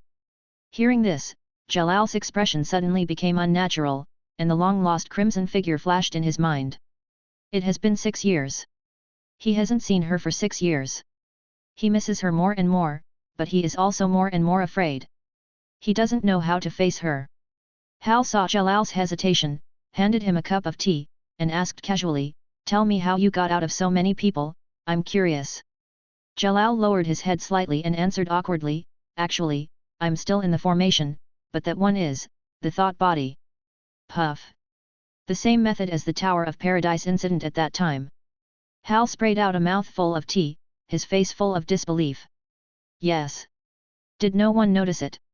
The difference between their magic power and mine is too big, almost undetectable.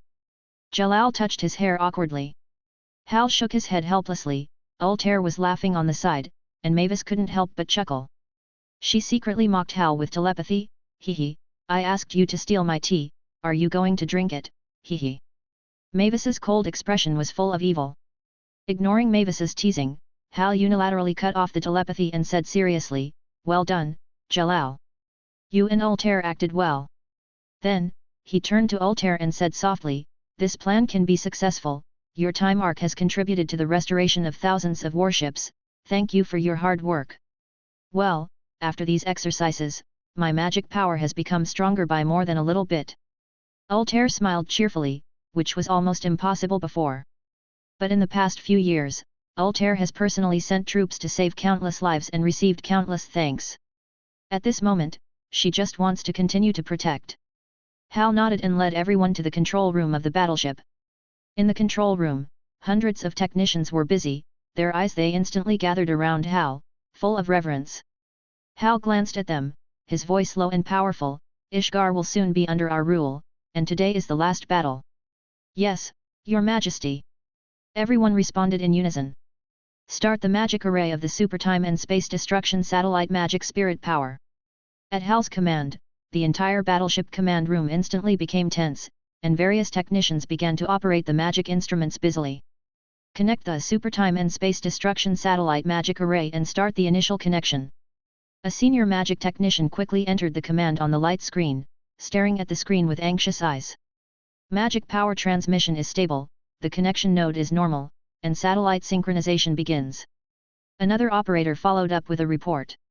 On the huge screen, a huge magic array slowly rotated in the mapping of the ground and space, and light flashed around it, like breathing, gradually gathering strength. The satellite magic array is connecting, and the main control core is synchronizing. The technical commander continued to command the whole process, with a sense of oppression in his heart. Connection successful. Magic spirit power is being charged, and it is expected to reach full load in 2 minutes. A magic technician reported in a deep voice. Mavis looked at the magic circle that was gradually gathering and taking shape, with a stern face. "The entire magic circle is ready, Hal, it's up to you next." The magic spirit power gathering rate has reached 90%, 95%, 100%, and the condensation is complete. Another technician shouted, his fingertips quickly swiping across the light screen. On the screen, several bright magic circles have been suspended in the air, shining like a huge and burning sun. "Launch permission is pending, waiting for Your Majesty's authorization." The technician in charge of locking the magic circle cast his eyes on Hal, and the atmosphere was extremely depressing. Hal stood in front of the main console, took a deep breath, raised his right hand, and a complex magic circle appeared in the air above the battleship console. That was his exclusive magic formula, used to unlock the final launch authority. He chanted a spell, and the magic flowed, and the entire battleship was instantly filled with an invisible pressure. "Start the launch permission," he whispered. As the voice fell, the magic circle in his palm emitted a dazzling white light, and instantly merged into the battleship control system. The bow of the white battleship made a low roar, and a huge light burst out from the bow and rushed straight into the sky. The light cut through the sky, and with Hal's permission, it passed through the atmosphere and reached the satellite magic circle in space. Guided by the activated light, the satellite magic circle began to quickly condense a large amount of magic power. The launch permission has been unlocked, and the magic spirit power is gathering in space. The commander reported nervously. In space, the satellite magic circle began to spin wildly like a black sun, and the surrounding starlight seemed to be absorbed, and the magic power expanded rapidly.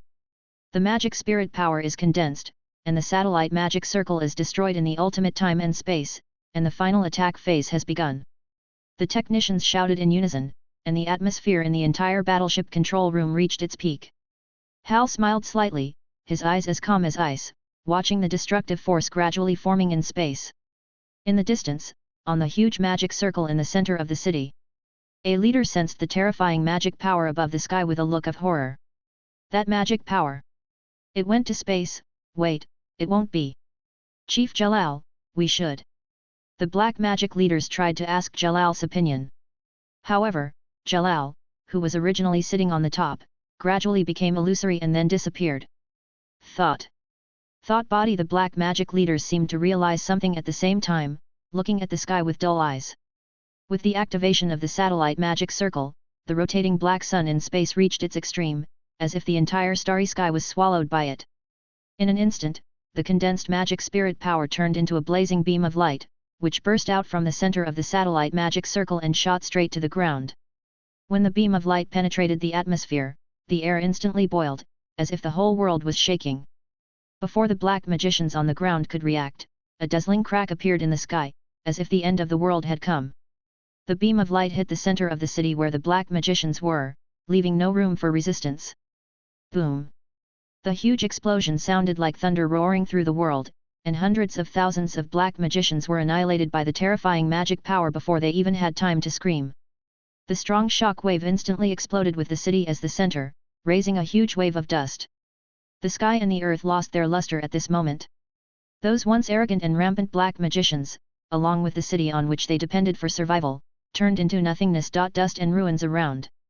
Countless towering buildings were like fragile building blocks under this huge force, and were instantly crushed into dust, and not even half a complete stone could escape.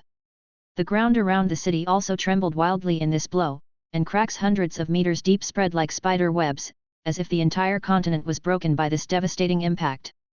The terrifying magic power swept like a gust of wind, and even the clouds in the sky were torn into pieces and turned into nothingness.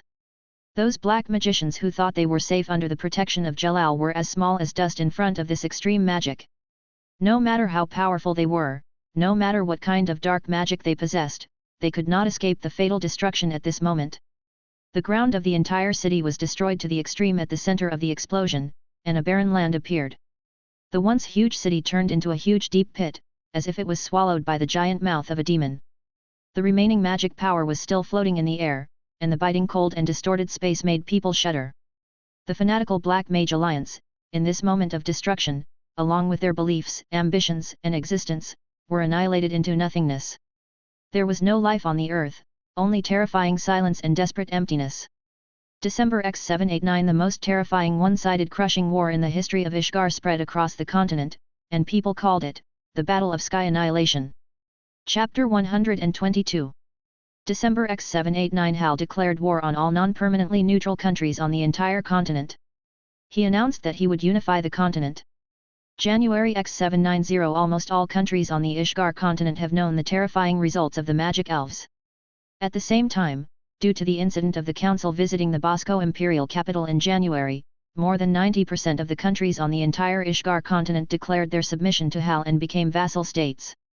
March X790. Under the careful planning of Mavis, Hal became the ruler of the entire Ishgar continent almost without bloodshed. April X790. 10,000 Imperial magic guards who had been growing continuously in the past 2 years left the Bosco imperial capital and went to various parts of Ishgar. So far, any vassal state has more than a dozen magic combat forces close to the peak of S level. This move further strengthened Hal's control over the entire Ishgar. In May X790, Hal's reform plan expanded from the Persco Empire to the entire Ishgar continent, greatly stimulating the economy of the entire Ishgar. At this time, it was only a little more than a year before the people on Sirius Island woke up. The Sirius Island incident occurred at the end of 784, and you can go to Beta for details. Hal knew that conquest alone was not enough. The real success lies in how to make these territories prosperous and rich, so that they can take the initiative in the war 2 years later. Therefore, since he came to power, he has been reforming, and the entire Persco Empire has changed with each passing day in the 6 years of reform. And now, owning the territory of the entire continent is just a matter of copying, and the only thing missing is time. Hal actually doesn't care about this, as long as he can have the legal right to rule this continent. With the power to summon wizards from all over the continent, and through nearly 2 years of training, with the magic device of Edras, a world-leading loyal Hal wizard army can be created. 1 year after Albaraz's martial arts training, Mavis was also happy to accompany Hal to govern this continent, and the Persco Empire began to carry out comprehensive reconstruction and development work. First of all, Hal paid attention to people's livelihood and established a special economic development committee to formulate economic revitalization plans for various places. In terms of agriculture, Hal asked Oloshia to introduce advanced farming techniques and magic seeds of high-yield crops, improve the soil, and establish a magic irrigation system. Large areas of wasteland were reclaimed into fertile farmland, grain production increased significantly, and the problem of farming large tracts of land was effectively solved. In the markets of villages and cities, there are abundant food varieties, stable prices, and greatly improved living standards of the people. In order to promote the development of industry and commerce, Mavis also established several industrial zones and introduced Edra's advanced magic production equipment and management concepts. She encouraged private investment and innovation, established a reward mechanism for magic technology and business innovation, and attracted a large number of craftsmen and businessmen. The streets of the town are lined with shops, factories are busy, trade is frequent, and the economy is gradually prospering. Mavis also attaches great importance to the popularization of education and culture. She vigorously builds schools and libraries and develops educational courses covering various fields. The library has a rich collection of books and diverse cultural activities, which greatly improves the cultural literacy and knowledge level of the people of Ishgar. In terms of social governance, Hal established an efficient administrative system and legal framework based on the memory of his previous life. He set up a special supervisory agency to ensure the implementation and fairness of various policies. Hal also promoted the local partial autonomy of new territories outside the Bosco Empire, giving local officials more autonomy and responsibility, and ensuring that people's livelihood issues in various places can be solved in a timely manner. After implementing the incident of the Magic Corps, Hal also devoted himself to infrastructure. For him, it is just an avatar anyway, and he can't become stronger on his own, so it's better to use this terrifying magic to do something to help the people of this continent become richer. Hal, who was once the Holy 10, could do it, and now Hal, who protects the magic of the Holy 12 shields, can still do it easily. He selectively built roads in key cities and towns in poor mountains. As time went by, the face of Ishgar continent gradually changed. The main cities became prosperous and modern, and the countryside became quiet and rich. The roads were clean, the buildings were magnificent, and the people lived and worked in peace and contentment.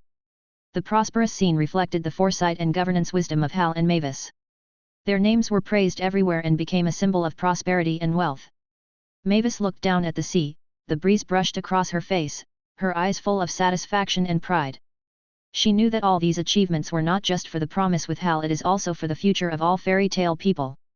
This almost perfect military action and governance demonstrated Mavis's extraordinary wisdom and profound strategic ability, making her leave a strong mark in the entire history of magic. People respectfully call this fairy-like genius girl from the Persco Empire Fairy Goddess. At this moment, Mavis is riding on Hal's shoulders excitedly, smiling happily. Her smile is the same as before, as if full of the beauty and romance of the world. She commanded Hal to fly forward continuously, and behind them, the black warship with the fairy tale emblem slowly caught up with the figures of the two legends. The sea is endless, the blue sea surface reflects the sun, calm and vast. Target: Tenro Island. Hal, go! Mavis's voice is full of excitement and expectation. Hal's eyes are deep and tired, but the expectation and determination in them are more obvious. He stared at the blue sea level in the distance, and his heart was filled with longing and hope for the future. A smile appeared on his face, which was the true desire for the goal after experiencing countless challenges and difficulties. Natsu, President, Myra, Laxus, everyone, I can finally see you again. Hal's voice was a little excited and nostalgic. August X791 Hal Mikadoa Saint became the first emperor to rule the entire Ishgar, and people called him the Great Emperor of Ishgar in awe. December X791 The main members of Fairy Tale and the Holy Land of Tenro Island who had been missing for 7 years were found. At this point, the strongest wizard guild in history, Fairy Tale, announced to the world that it had returned to Ishgar. Chapter 123. On Tenro Island, Natsu slowly woke up, his eyes full of confusion. He looked around, the once vibrant island was now in ruins. Tall trees collapsed to the ground, the earth was torn apart, and the lively animals and lush ecosystems disappeared without a trace. The scene in front of him was dead and desolate. Natsu rubbed his aching head, his cherry-colored hair fluttering in the wind, but his heart was full of doubts. What happened? He muttered to himself.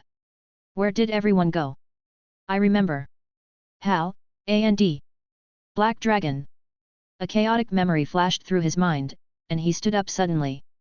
Happy. Hal. Lucy. President. Urza. Gray. Wendy. Where are you? Natsu anxiously looked for his companions in this dead forest. Just then, a figure suddenly slammed into his arms. Ah! Natsu. Long time no see. Jet hugged him tightly, tears streaming down his cheeks. Following closely behind, Makao, Wakaba and others also ran over excitedly. Natsu. Natsu looked at his body and was stunned. Feeling the unusual changes in his body, he was confused. Wait, what's going on? Everyone gathered around and began to explain to Natsu. In the mixed emotions of shock, confusion, and suspicion, Natsu finally accepted an unbelievable fact: he had been sleeping for 7 years. No way, I really slept for 7 years. Natsu sat on the ground, his face full of loneliness, and his mood was depressed to the bottom for a while. Brother Natsu, are you okay? Are you uncomfortable? Romeo also came over and asked with some curiosity. Natsu's face collapsed, holding his head. I slept for 7 years, how strong are Gildarts, Laxus, Grey and others now? How can I bear this? As he said this, he seemed to have lost all his fighting spirit and pounded the ground in frustration. Natsu, you are not the only one who slept for 7 years. Everyone has also slept for 7 years, so, this problem should not exist. Romeo explained awkwardly. After a long time, Natsu finally understood the current situation, lay on the ground at ease, and continued to sleep. Grey, Laxus, and others also quickly crawled out of the soil one after another, almost suffocating to death. That look almost scared Lakai and others who came, and they thought they were living dead. After a few hours, Makarov and Natsu and his group woke up one after another and slowly accepted the fact. So, it was the first generation who saved us, Makarov said thoughtfully. Well, that's what Hal said, Makao responded. So that's how it is. The first generation is really great, woo. Makarov started crying again. This old man really admired and respected Mavis. Wait, what did Hal say? Hal wasn't sealed. Urza suddenly realized something at this moment and asked hurriedly. Just as Makao was about to explain, Hal also crawled out of the soil with a smile. Let me explain this to you. Hal crawled slowly with a smile on his face. Everyone watched him crawl out quietly. Then, he shouted with a horrified face, Ghost! Hal is so resentful. Hal! Okay, stop playing tricks. For me, we haven't seen each other for 7 years. Everyone still looked at him in silence. No, why? Don't you recognize me? At this moment, although Hal used magic to maintain basic cleanliness in the golden space, the traces of time were still quietly engraved on his face. 7 years didn't seem to take away his sharpness, but added a bit of calmness and maturity between his eyebrows, and his eyes became deeper. That familiar face is no longer the young Hal, but a man who has experienced the vicissitudes of life. Ah, it's the real Hal, not a ghost. Natsu came over and pinched Hal's face, and suddenly realized. You stinky boy, you dare to pinch my face, I'm afraid you want to die. Hal looked at Natsu with a kind face, but his face became very funny when he opened his mouth. Everyone was amused by Hal's appearance and laughed. Even Natsu didn't hide, just pointed at Hal and laughed. Hal's head had a black line on it, and he punched Natsu into the ground, leaving only his head exposed, and he used the force to get out completely. Just listen here and listen obediently. If you dare to mess around again, I will spread your dark history throughout Magnolia. Natsu, I'm honest now. Soon, Hal told everyone his story of the past 7 years. After listening, everyone was silent for a long time. Silence. Long, long silence. Finally, Laxus couldn't help but speak. He looked at Hal with a strange expression. You mean, you are from 400 years ago, the Prince of Persco 400 years ago. Arisa also looked at Hal with a concerned expression. Hal, is your head still hurting? It's all my fault. Why don't you beat me up to relieve your anger? Don't say such stupid things. Makarov didn't say anything, jumped up and patted Hal's shoulder, then landed lightly, shook his head and left. Hal, sometimes when a person is speechless, he really wants to call the police. If you don't believe me, I'll find a witness for you. Hal said angrily. After that, he looked up at the sky and saw his clone carrying Mavis on his back, looking down at him with a smirk. Hal immediately gathered magic power in his right hand, and the clone began to lose control and flew towards the ground, forcing Mavis to fall rapidly with it. Mavis on his back also started to go downhill in a daze. Stop! Stop! Hal! Ah!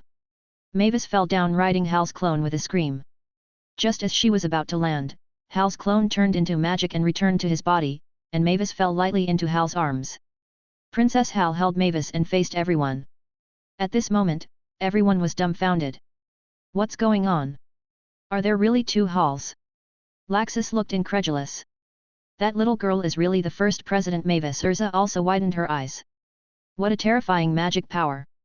Hal has really been practicing for the past 7 years. Gildarts concentrated his mind and felt shocked. Myra stared at Hal, who was holding Mavis with a gentle face, and was a little petty. Mavis felt Hal's embrace and slowly opened her eyes. Seeing Hal holding her, she couldn't help but feel embarrassed. Seeing this, Hal turned her sideways and then put her upright on the ground. Look! This is our first president, Mavis. What do you think, everyone? I didn't lie to you, did I? Everyone looked at him strangely. Mavis also responded with an embarrassed smile with a slightly red face. For a moment, the air froze. At this time, a blue cat crawled out from behind Lucy's shoulder. The cat imitated Lucy's voice furtively. There is a leg. Chapter 124. On the black battleship with the fairy tale logo printed on it. Along with the low hum of the battleship's engine, the air was filled with the aroma of wine and laughter. In the hall, everyone was eating and drinking noisily, and the cats were busy shuttling between the tables, carrying plates up and down, busy and having a lot of fun. Makarov sat high on a slightly higher seat, holding a wine glass in his hand. The maid carefully filled his glass with wine and gently massaged his shoulders. Makarov laughed, his face full of satisfaction. This was prepared by Hal for the old man, which made Laxus speechless. At his age, he should eat something light, and you are living a good life. Laxus looked at the 2 beautiful maids beside Makarov, and looked at Hal with a teasing look in his eyes. Stinky boy! I can hear you. Makarov stared at Laxus with drunken eyes, raised his glass and shook it. I have guarded the guild for my whole life, shouldn't I enjoy myself now? Laxus snorted and turned his head with a helpless expression. Not far away, Hal's cheeks were slightly red, and he was obviously drunk. He raised his glass and echoed loudly, well said. President, Laxus is a kid who deserves to be scolded. The 2 looked at each other and laughed, leaving Laxus speechless. On the other side of the hall, Natsu was excitedly playing poker with Lucy, Gray, Urza, Happy, Wendy, and Xiaolulu. Ha ha ha ha, it's Hal. This ship is like a dragon car. I don't feel dizzy at all. You are dead. Natsu glanced at his cards and excitedly glanced at everyone. Urza wore her signature purple pajamas, and showed no sign of giving up. Come on. Lucy and Wendy looked at each other secretly, trying to find flaws in each other's expressions, while Gray looked like he was sure of victory. Several maids around him approached from time to time and served him with a smile. This scene made Juvia, who was sitting not far away, clench the cutlery in her hand suddenly, and the jealousy in her heart continued to grow. Lord Gray! Juvia couldn't help shouting, with a little dissatisfaction in her voice, causing several people who were eating cake with Lysina and Myra to laugh. Humph, Natsu, you are doomed to lose. Gray didn't hear Juvia's voice in the distance. He looked at the others at the card table with confidence, and a smug smile rose at the corner of his mouth. The atmosphere in the hall was still lively, with laughter and conversations coming one after another, as if time had flowed back to the days they were most familiar with. The members of Fairy Tale are enjoying the rare reunion in this long-lost piece. I never thought that I would hear this familiar noise one day. Makao looked at the familiar faces with emotion in his eyes. He took a sip of wine, as if recalling the past. When everyone returns to the guild, it will probably be even more lively than it is now, ha ha ha. Wakaba held a cigarette in his mouth, his tone full of familiarity and expectation. Not far away, Listena's slightly flushed face had a drunken smile. She approached Myra and winked mischievously, "Sister Myra, why don't you go sit next to Hal? I see Hal has been sneaking glances at you." Myra was looking at her companions gently. When she heard Listena's words, she was slightly stunned, and the smile on her face instantly subsided a little. She lowered her head, and a trace of loneliness appeared in her eyes. She hesitated, her voice a little low, 7 years, too long. So long that Hal has become the ruler of a country, holding supreme power, and surrounded by countless people. I don't know. Will he still need me? Myra's tone was a little uneasy, as if the 7 years of distance had drawn an unbridgeable gap between her and Hal. On the other side, Levi, Gajeel, Lily, Jet, Troy, Bisksa, and Arzik also sat together and talked enthusiastically. Levi heard Arzik's sharing and widened her eyes in shock. "What? Are you together?" Arzik smiled and nodded, and Bisksa's face was also full of happiness. "Yes, even a child. Her name is Aska, she is 7 years old this year, and she is already studying in the magic school." "Wow, time flies so fast." Levi sighed, feeling the changes that the passage of time has brought to everyone. Everyone sat together and talked about their experiences in the past 7 years. Most of Natsu and his friends could only talk about the story of Wolf Island, but Makao and his friends seemed to have endless topics to talk about. They talked about the time, changes, and feelings they had experienced, from day to night. Gradually, the noise became sparse, and sleepiness and fatigue came over them until everyone was in the hall. They fell asleep one after another, enjoying the long-lost tranquility with endless words. The battleship was silent in the middle of the night, with only the faint sound of the engine echoing in the darkness. Myra opened her eyes slightly in the familiar warm embrace, and Hal in front of her was holding her gently, with a bit of doting and calmness on his face. All around were sleeping companions, lying in the hall in a mess, and their breathing sounds intertwined. Hal noticed that Myra had woken up, and gently made a quiet gesture to her, then held her and walked out of the hall carefully. Myra didn't say a word, feeling Hal's strong arms. A sweet feeling surged in her chest, but with a little uneasiness. The corridor was dark and silent, and the interior of the battleship was extremely empty. Hal had ordered all soldiers and logistics personnel to rest, and the entire battleship seemed to have fallen into a deep dream. Hal held Myra in his arms and walked in silence, just taking steady steps, his footsteps echoing softly in the empty corridor. Myra's big eyes looked at Hal, full of tenderness and faint timidity. 7 years is too long, enough to change many things.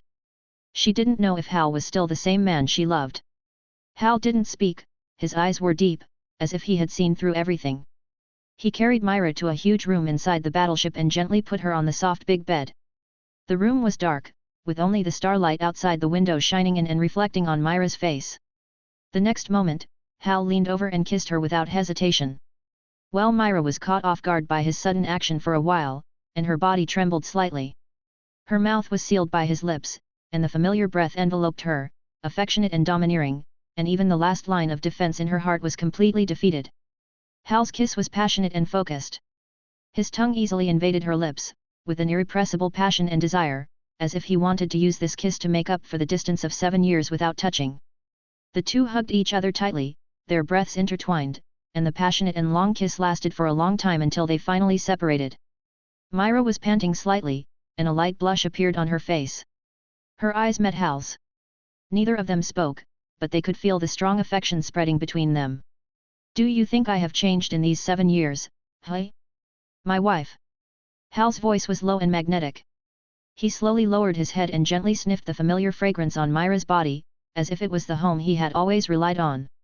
Myra trembled slightly, and wanted to say something, but choked in her throat. Her fingers unconsciously grabbed Hal's collar, as if she was afraid of losing him. I know what you're thinking. Hal gently stroked her cheek, his eyes firm and affectionate. Next, our worship will slow down, and I plan to return to the guild in a week. Everyone needs to rest, and you. He lowered his head and gently kissed her forehead. You need me to accompany you more. I will use actions to dispel all your concerns. Myra's heart beat faster, and a trace of shyness that was difficult to conceal appeared on her face, but she did not hide any more. Hal's warm embrace made her long-hidden anxiety slowly melt. She leaned on his chest, feeling his strong heartbeat, and the anxiety in her heart slowly disappeared. After not seeing each other for 7 years, the feelings between them did not fade, but became deeper and warmer. Time, distance, and power did not change Hal. He was still the person she was most familiar with and most dependent on. The starlight at night sprinkled on the figures of the two people hugging each other. The starry sky outside the warship was silent and vast, but in this space their passion and emotions were quietly burning. Chapter 125. The warship circled the sky of Fiore 3 times, and Hal and Myra never appeared in front of everyone, and everyone tacitly did not disturb them. In a week, they talked about the changes in the outside world in the past 7 years. When they heard that Hal and Mavis unified the Ishgar continent, everyone was even more dumbfounded. Has Hal really become the ruler of Ishgar? Gray's eyes widened in disbelief. When they first woke up, Hal only briefly mentioned the 7 years of experience without describing it in depth. Emperor Ishgar. Makarov stroked his long beard and muttered to himself, as if he was still digesting the news. No wonder, Laxus smiled softly. I just think those maids and soldiers have unusual origins. Hal also said that they were specially prepared for the old man. What a liar. His words attracted a dissatisfied look from Makarov. Hal has really become an amazing figure. Lucy couldn't help but sigh, with some confusion and admiration in her eyes. By the way, Lucy, Natsu suddenly remembered something and turned to her and said. Your dad is also in Hal's empire now. He is the Minister of Finance, and I heard he is the top official in the entire empire. What? My dad? This is too unbelievable. Lucy couldn't hide the shock on her face, and she obviously hadn't recovered from the news yet. Yes, the Persco Empire is now renamed the Ishgar Empire, and many familiar people are there. Marcus took over the conversation with respect and pride in his tone. Starfall God General, Jalal, Poison Dragon God General, Cobra, Ice Rose Goddess, Altair. These people are now famous great wizards in the Empire. Their strength is considered to be able to challenge the status of the 4 heavenly kings of Ishgar. Jalal. Urza suddenly couldn't hold it anymore and asked hurriedly, You mean Jalal? Is he out of prison? Yes, he was out of prison. About 3 or 4 years ago, Hal went to the council to ask for him in person. This. Urza's expression was complicated, and her memory instantly returned to the time when she was fighting the 6 demon generals. What to do? Go to jailbreak. Hal said nonchalantly. Jailbreak? No, you are the 10th saint. Laxus said in surprise. Hal, why? Of course, this is to make our fairy queen happy. Oh, this. Everyone was speechless. Thank you, Hal, but there is really no need to do this. He did make a big mistake. Elsa said gratefully. It's just a brainwashed child who made a mistake. No one died because of it. Besides, he brought you 8 years of pain, so he should accompany you for the rest of his life. Hal said, with a slightly relaxed smile on his face. Ah, but... Urza's face was slightly red. The words of the year were still vivid in her mind, and she didn't expect Hal to really do it. It seems that I owe Hal another favor. She whispered, turning and walking towards the observation deck of the battleship.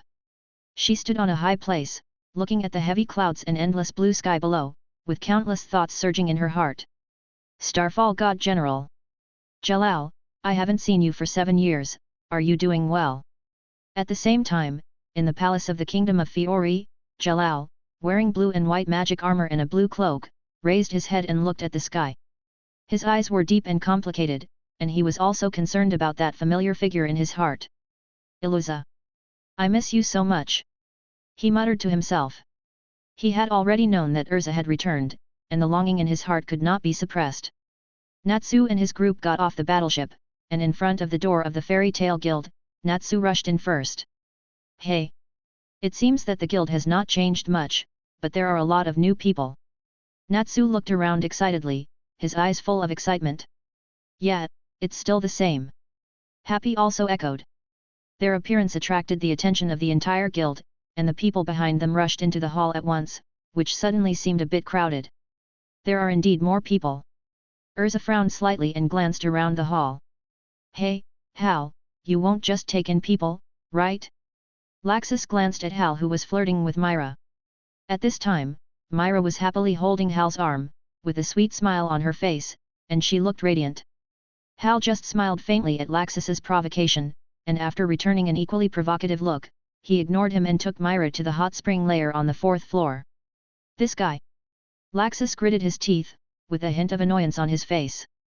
Fried and others were helpless. Shaking their heads, they were used to Laxus and Hal's bickering, just like Natsu and Grey, which was endless. Suddenly, Natsu's exclamation came from the front. Wow! You are quite powerful. Natsu was knocked back a few steps and looked at the boy standing in front of him in surprise.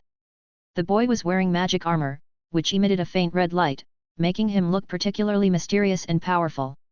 You are Natsu, His Majesty has mentioned you to me. Come on, let me see your true strength. The boy's face was full of excitement, and the red light on the armor suddenly became brighter, turning into a red shadow and rushing towards Natsu. So fast! Urza keenly caught the boy's speed, and a bit of surprise appeared on her face. Hey! Natsu's fighting spirit was completely aroused, and the flames on his right fist burned fiercely, and he directly met the boy's attack. Boom! The boy was knocked away by Natsu's punch, and several tables were directly smashed.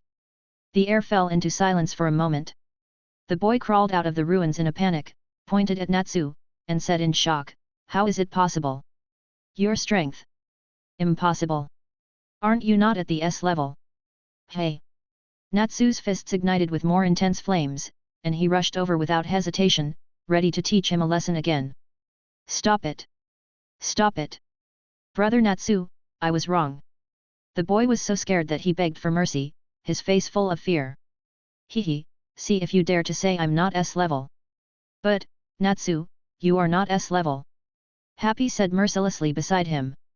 Ah! That's right. Our exam was interrupted. Damn it, I've become so much stronger. Natsu, you're so amazing. Makao and others looked at the scene in front of them in shock, and couldn't help but sigh. Hey? What's wrong with me? The boy just now was one of the hundreds of magic knights sent by Hal. Their strength is at the mid-level of S class, but you were able to suppress him. What? When everyone heard this, they looked at Natsu and the boy lying on the ground in shock. Natsu heard this and an incredible smile appeared on his face. I have become so strong. Ha ha ha, Urza, come and fight me. Go away. Urza punched Natsu away, but her tone suddenly became serious. There is something wrong with our bodies. I feel that my magic power is much stronger than before. I feel the same way. Laxus raised his hand, and golden lightning danced at his fingertips, and his power was stronger than before. At this time, Mavis slowly walked out of the shadows and said calmly, "This is Hal's work. First generation." Makarov looked at Mavis in shock. Mavis smiled and explained, "Hal's light magic attainments are extremely high. In the first year of your sealing, he had already mastered the 3 magics of the fairies and even improved the fairy ball. During the 7 years you were sealed, although your time was stopped, your body and magic power have been constantly nourished in the fairy ball." Hal used his earth magic power and the special magic power of the fairy ball to form a special cycle. It opened everyone's second source of magic, which is why Natsu became stronger. So this is not the power increase of the lava dragon mode, but my own magic power has been improved. Natsu looked down at his hands and muttered to himself. I'm afraid everyone's strength has improved by at least 2 levels in these 7 years. Mavis explained patiently. What? Makarov felt the surging magic power in his body with a look of astonishment, and Gildarts was also shocked beyond words. For a long time, everyone was filled with emotion. This is Hal. Gildarts was full of emotion. In the past 7 years, he not only conquered the entire Ishgar, but also helped us improve so much. Next, it's our turn to protect Hal. Grey said calmly, with the ice blue magic representing the level of the Holy Ten wrapped around him, and a hint of determination flashed in his eyes. At this time, Hal was still happily soaking in the hot spring with Myra, and he didn't notice the firm determination of the people downstairs. Current strength, only normalization is introduced. Note, only represents magic power strength, not all strength. Natsu, lower Saint 10. Gray, lower Saint 10. Urza, middle Saint 10. Wendy, lower S rank. Levy, middle S rank. Lucy, middle S rank. Elfman, middle S rank. Kana, upper S rank. Alba, upper S rank. Bigusro, upper S rank. Gajil, upper S rank. Juvia, upper S rank. Freed, lower Saint 10. Myra, middle Saint 10. Miston Gang, upper level of the Holy 10, top without magic. Laxus, lower level of the Holy 12 shields. Makarov, lower level of the Holy 12 shields. Gildarts, middle level of the Holy 12 shields. Hal, peak of the middle level of the Holy 12 shields, upper level is the level of the Magic King. Currently there are only 2 humans. Members who joined Fairy Tail later. Jalal, lower level of the Holy 12 shields. 6 demon generals except Cobra, middle level of the Holy 10. Cobra, upper level of the Holy 10. Altair, upper level of the Holy 10. The strength of everyone who has come into contact with Hal in this game has increased a little in proportion, which is reasonable. Among them, the magic armor has a very low increase for people above the S level, and at most it is defense and special functions. For example, Jalal's magic armor is used for defense and dust removal. Don't ask how to remove dust from Edlaz's magic technology. Also, the magic armor only has armor, without a helmet or mask, so it doesn't look like a armored warrior rushing forward, and I don't want to cover their handsome faces in my mind.